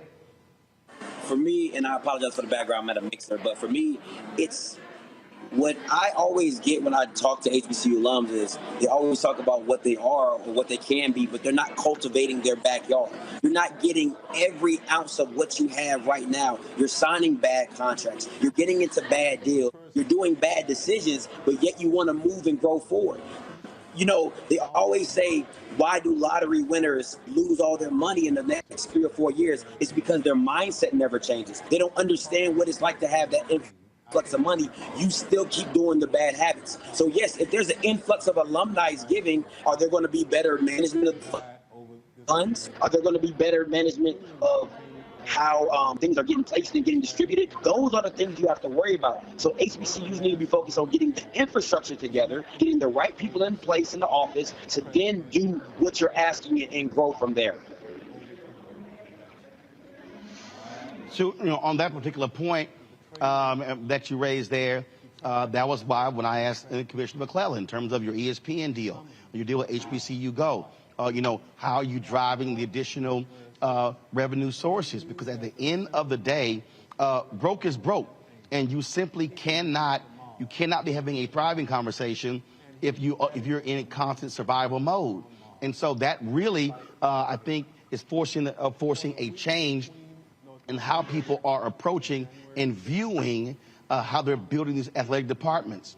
What have you been seeing and hearing as you've been talking to folks at these various institutions? Well, for me, let's look at the stream today. If anybody goes back and watch the ESPN3 stream, it was horrendous.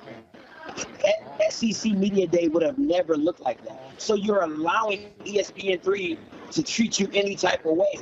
They passing mics to one another. The audio's going in and out. They're not having the right overlays. But this is what you want to be on. You want to be on ESPN3. This is what you're getting. You're not even holding them accountable to giving you a stream worth the product that you're putting on the field. So how is anybody supposed to take you seriously? You know what I'm saying? I went to SEC Media Day at the College Football Hall of Fame. There is an HBCU section. You telling me you can't partner with the College Football Hall of Fame and put on the same event that the SEC Network did with ESPN? No, because they treat you like second-class citizens, and you're allowing it, and you're just happy to be in the building.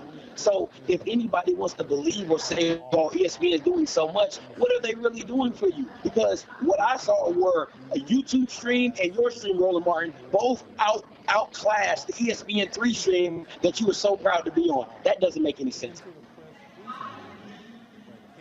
Well, I didn't see their stream, but damn, we looked that good?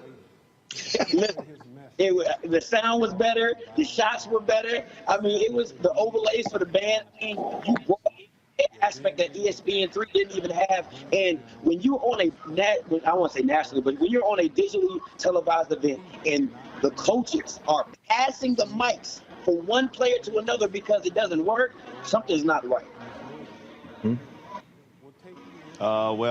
Again, you're absolutely right. It's all a matter of making sure your stuff is straight. and clean. Scotty, I know you're at an event. I appreciate it. We're going to have more from you talking about HBCU sports coming up. The season is going to be beginning, and so we look forward to having you on every week, previewing games and telling people what to look out for. Thank you, Roland Martin. Appreciate you guys. Thanks a bunch. Folks, go to follow Offscript on Instagram, on Twitter, and also subscribe to his YouTube channel. Folks, we didn't just talk to Coach Sanders. We did catch up with man Hugh Jackson, who is the new head football coach at Grambling State. Here's our conversation. Coach Jackson, how you doing? Continue laying It's out an honor our to sit here with findings the to the great American Roland people. Martin. Man, glad But to as see that you. work goes Saw you a forward, few months ago when I was on a campus. number of facts we are drove clear. around, had a good time. There can be no we had a doubt basketball that game there there. was Yes. a coordinated, And so y'all, I was messing multi-step with Coach effort earlier because y'all to know the overturn Grambling an colors election are really black and overseen gold. and directed Eddie Robinson threw that little by red Donald in Trump. there. And so There can be earlier, no doubt that he commanded a Coach mob. had he had the outfits on. You need to airdrop me some of those photos. I got to show y'all these photos of the suits. He's rocking, and the teams are rocking. So first of all, let's just talk about that. In terms of the look that you want for your team. Well, Roland, I think it's important that we be clean all the time. I think the two student athletes that came with me, I wanted this to be an unbelievable experience for them. This is a chance for us to come and have people see what Grambling is going to be. And that's what I wanted to be. I wanted to be one of the best HBCU universities there's been, because at one time it was. For you coming in, what has been the transition? What has it been like? What have you identified beyond the team itself as critical needs to upgrade the program? You know, Roland, the critical needs that we have is probably the same throughout every school in the HBCU space. We need more resources. We need to have a better environment for our student athletes to be the best they can be. I think we got to value our student athletes more than what we have. And when I'm talking about that, I'm talking about weight rooms, nutrition, recovery. I think all those things we can be better at, and we should be better at. It's interesting. When I was talking to Coach Sanders, he said the first thing a mama or daddy says is, "Are you going to take care of my son when it comes to eating?" And I stopped. I said, and that's something that, again, the average person that just assumes, oh, you've got these great cafeterias or whatever. But that is a huge piece right there in terms of making sure your players are getting proper nutrients. Yes. Because a lot of them, their backgrounds, where they're coming from, I mean, that's a huge thing. You just said it, Roland. Most of these young men are used to only having one meal. 1 meal a day. And so that's not the environment we should provide. And it's not the environment that we do provide. There's a breakfast, lunch, and dinner format that is in place, but we have to do that even better for them, because there's guys that need to gain weight. There's guys that need to lose weight. There's guys that are in between that need to maintain their weight. So you have to find a way as a university to manage those things. In terms of this being for you, you come in high. Folks are excited. Then you choose an offensive coordinator, Art Browse, causes a natural controversy. Mm-hmm. Then he has to leave. And so what has an adjustment been like for you? Just again, dealing with all that, where every move you make is a major deal. It is. And you said it, Roland. Every move that we've tried to make has been major.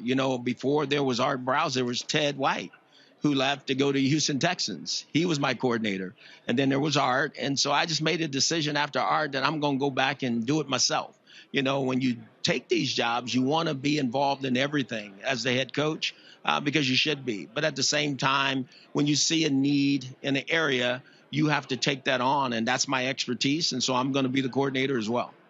I was talking to the commissioner earlier. He talked about $8.4 million being distributed to the SWAC schools. He talked about where they stand.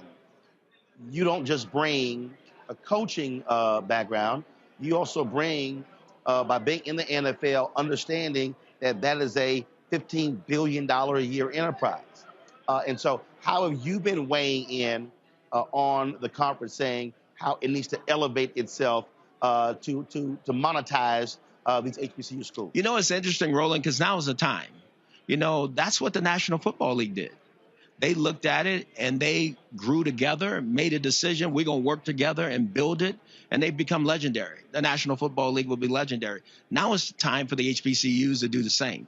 We need to work together, not work against each other, to build this brand right, because we do. We have a tremendous opportunity with all these great coaches, all these great players to do something legendary, but we have to do it together, and we got to make the right moves and the right decisions as we move forward to build this brand better than what it's been. When you talk to your other coaches, and they're talking about, obviously, their programs, what needs are, things along those lines, what are y'all also conveying how you speak as a collective as opposed to individual schools? You just said it. I think it's time for us to unite.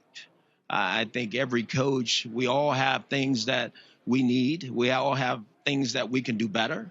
But we need to be able to talk about those things in public. You know, we talk about a lot of things in private. You know, we all know that normally things are talked about in private and things are happen in public, but we gotta get this changed. We need to talk about these things in public, so hopefully in private we can move the needle for what we truly believe our student athletes need. All right, y'all. Speaking of student athletes, I had a conversation with a couple of Jackson State players, and we talked about football. We talked about all those different things. You had Deion Sanders. You had the #1 dual threat quarterback in the country, Travis Hunter. Boy, the Power 5 schools were hot that Deion got him. Now, I don't know how in the hell Greg, Reese, and Erica, we got around talking about fishing, but the conversation sure went sideways real fast. So, I mean, I pretty much just do my own thing. I like to fish a lot, so I'll probably be fishing more times than I'll be eating. So you like fishing? Yeah, that's all I do is fish. Oh, well, you know his dad loves fishing. Smoked them already. Oh, you smoked them? Out of there. I love it. You say you did? Yeah, they don't want no work with me, man. I fish at my house. I don't like fishing in ponds. Oh, really? It's at the crib. It's okay. We was on the pond. Yeah, we was at the pond. We wasn't at my house. So y'all had a fishing competition? Yeah, we went. Where we go? We went to Academy Sports. Yeah, we went to Academy Sports, little fishing tournament, and you know, I ain't really catch anything because that's not what I'm used to. I'm used to fishing in my backyard. See, but look, I ain't never been on no lake in there. That was my first time being on the boat. Yeah, that's the first time being on the boat. So it's different though. You smiling real hard. You like because he got the up on me in that. So I don't, I let him have fish. They play around. I fish. Whoa. You fish play around. You said they play around. You fish. Wherever I go, I'm gonna fish. Yeah, he will. I don't know how. It's too boring for me. See, you trying to catch bluegills. Who want to catch a panfish? That's not fun. No, I'm playing golf. Y'all can fish all.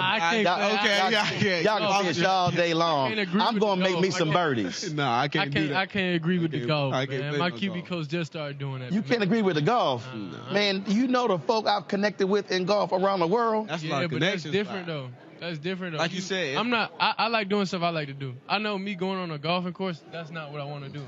So. Because you know how to swing.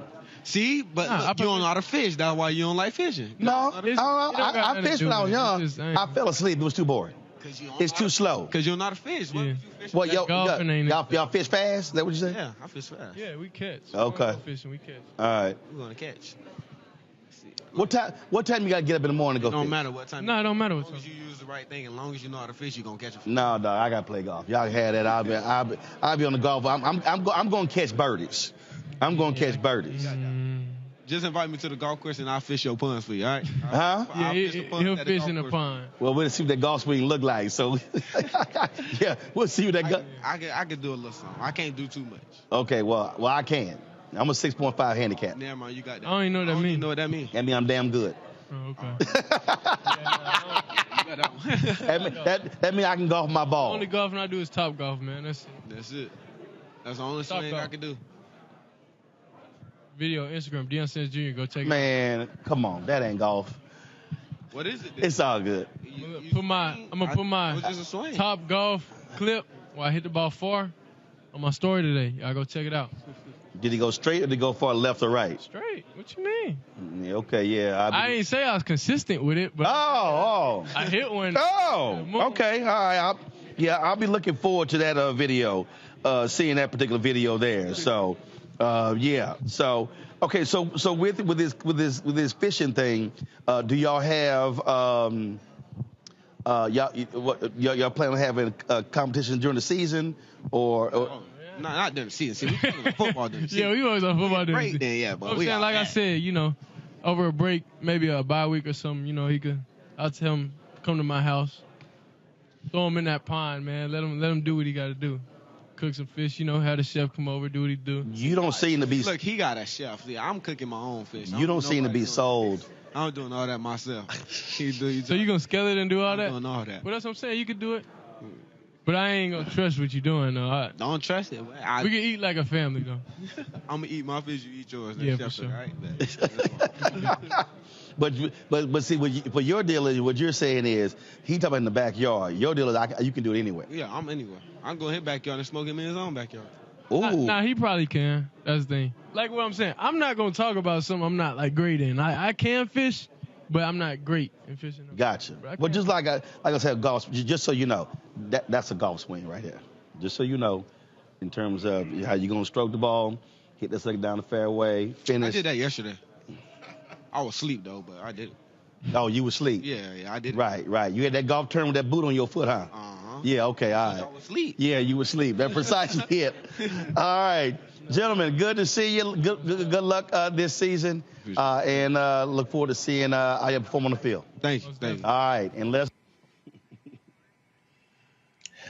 All right, Erica, Reese, and Greg. Let me see. I think out of three of y'all, I think Erica, you probably fish, huh? Absolutely not. I am from the South. I do not like flies, mosquitoes, worms, none of that. Absolutely not. I have gotten plenty of Erica, you can't go outside. My ass. Well, I mean, I do, but I'm saying I have gotten plenty of whoopings for acting the ass on a fishing trip. I'm not trying to do it. I don't want to be out there with bugs and worms and funk and guts. I'm not getting, no, it's a hard no. And I took my whoopings like a real G. No question. And I went home. Absolutely. It's a hard pass. No, thank you. No Reese, question. you fish? You know I don't damn fish. Absolutely not. If I'm on the boat, there needs to be a Bluetooth, there needs to be some twerking, some cigars, and some whiskey. That's my idea. That's the only kind of fun I want to have on the boat. Fishing is boring as hell. It's not for me. If it's for you, that's fine. But I'm no, that's not my idea of a fun time. Mm-mm. All right, Greg. See if you can try to carry the panel. You fish, Greg?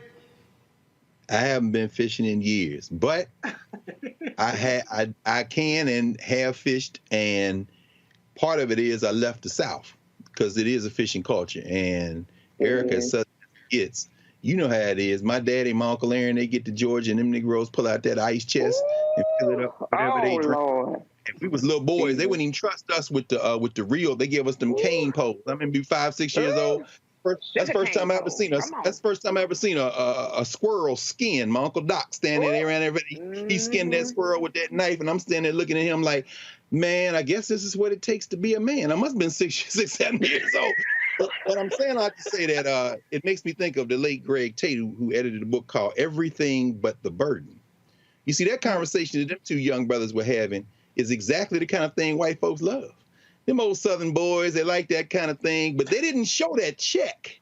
They didn't show that $5,000 check that Travis Hunter won from Academy Sports, which has about 260 stores around the country. They didn't, and young brother Sanders signed a name, imaging, and likeness deal with Beats by Dre. You saw him drop his website in there as you were talking. I did see that. That was smart. It all looked like fun and games till they start counting that money. Now, them boys at Florida State got mad when that young brother from West Palm Beach, was it West Palm? No, yeah, but you heard him say he never been on a boat, right? That's all cute when you run up and down the field for Florida State, but when you over there at Jackson State and the culture moves over there, it ain't funny no more. And I'll end with this.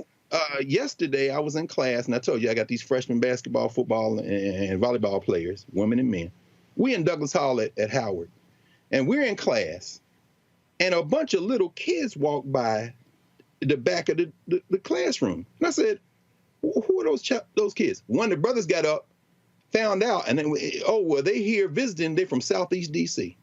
When I tell you that we invited them in, it was a bunch of 6, 7, 8, 9, 10-year-olds with the adults at them. They'd never been on a college campus, all young student athletes.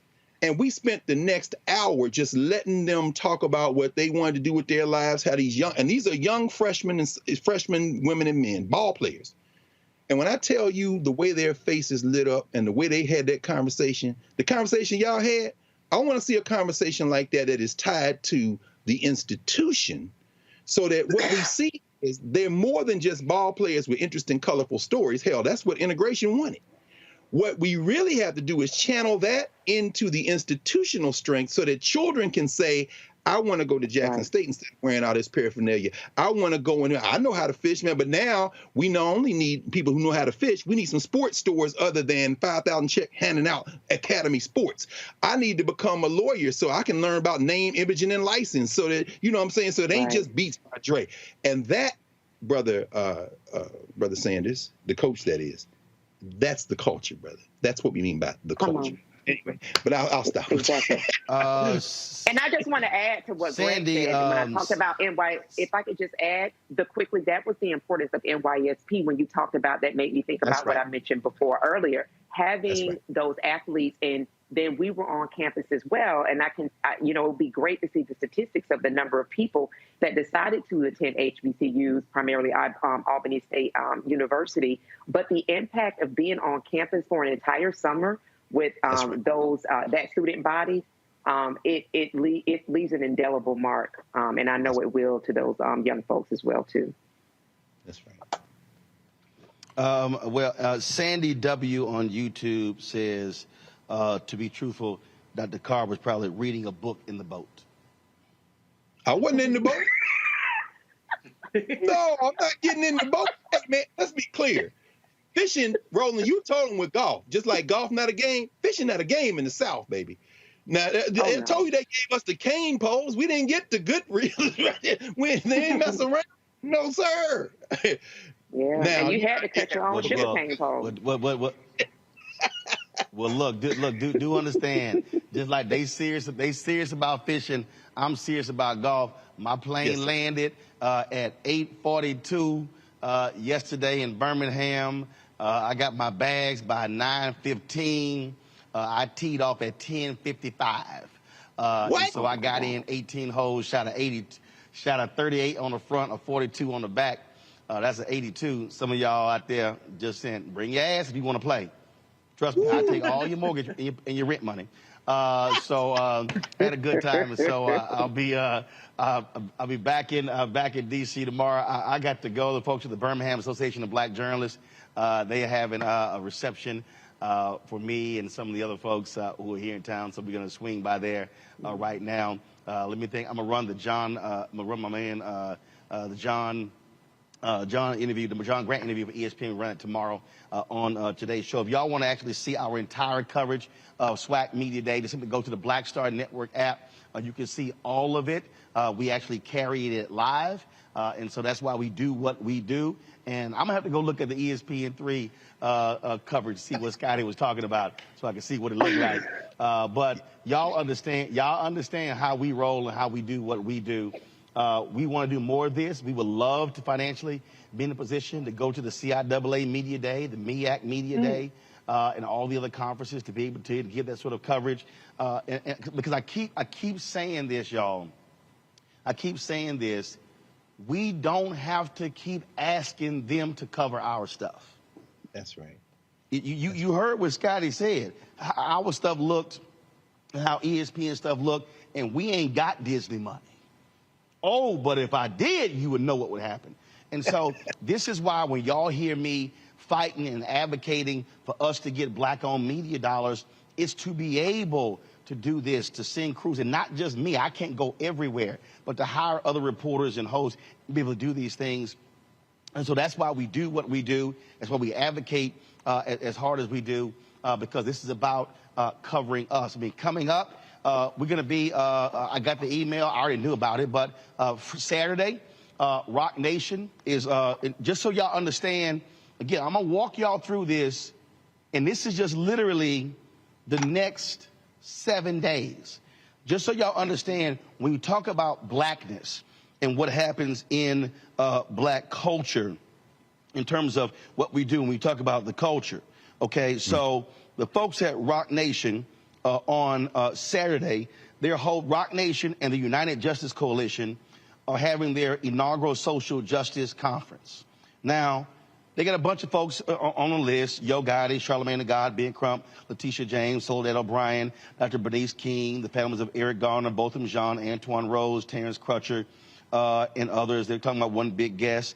They're having all these people talking about decriminalization of mental health, conditions of confinement, policing in America, all those different things. And don't understand, when I first heard about this here, first thing I sent them a note was, I said, yo, where in the hell is black media? Where's black media, black-owned media on the panel? So they hit me, and I said, listen. So they're asking us to cover it. I told them point blank, yo, y'all streaming it? No. I said, well, that's what we do. So we'll be there Saturday. Sunday, my man Wendell Haskins, Hampton graduate, he put on his original T golf classic where the money benefits to black golfers, this next generation of young cats who can't afford to be able to play. And so, baby, he's been doing it for years. He's honoring Alonzo Mourning. That golf tournament is on Sunday. I've been playing this tournament a number of years. We're going to be there covering that on Sunday. Monday, we're in New York City, Monday, Tuesday, and Wednesday, because the Jackie Robinson Museum is opening. Major League Baseball is going to be covering, but they don't have the exclusive. We're going to be live streaming, broadcasting from there as well, Monday, Tuesday, and Wednesday. So, folks, that's just what we're doing in the next 7 days. That's the culture. I dare the rest of these so-called new black media or even old black media, whatever. I want to know what y'all doing. What y'all doing? I'll wait. So understand this is what we are about. And so we're about covering these things that matter to us, speaking to our issues and concerns. So please support us in what we do, folks. First and foremost, download the app. We should have 100, 200,000, 300,000 downloads by now. We launched Black Start Network September 4th, 2021. We're still trying to get to 50,000 downloads, y'all. And so Apple phone, Android phone, Apple TV, Android TV, Roku, Amazon Fire TV, Xbox One, Samsung Smart TV. And when I say your dollars matter, I'm telling you your dollars matter. Listen. The stories are already happening right now. Digital ad spending slowing down. People are concerned, possible recession. And so you know what's going to happen? They catch a cold, we catch pneumonia. And so we want to be sure that we're in a position where we're still able to cover stuff, be able to pay salaries, all those different things. And so when you contribute your dollars, it matters. Our goal is to get 20,000 people annually who give on average $50 each. That's $4.19 a month, 13 cents a day, for us to be able to do what we do. And so, folks, trust me, when you give to Cash App or PayPal or Venmo or Zelle, or you send a check on money order, I can guarantee you that money is going to use for equipment, it's going to staff, it's going to travel, it's going to allow us to be able to continue to build and grow. I already told you we launched the Black Star Network September 4th, 2021. We already have 7 shows on the air. We got 2 other shows that I would love to launch. I would love by the end of the year to have a total of 10 shows on the air. We don't have millionaires and billionaires cutting checks, funding us. We are doing this. Again, I have not, people have approached me, hey, can I buy a piece? But if they aren't bringing value, I'm not interested. And so this is about us covering what matters to us and not having to ask people for permission to do so. And so please check some money orders. Go to P.O. Box 57196, Washington, D.C. 20037-0196. The Cash App is $RM Unfiltered. PayPal is R Martin Unfiltered. Venmo is RM Unfiltered. Zelle is Roland at RolandSMartin.com.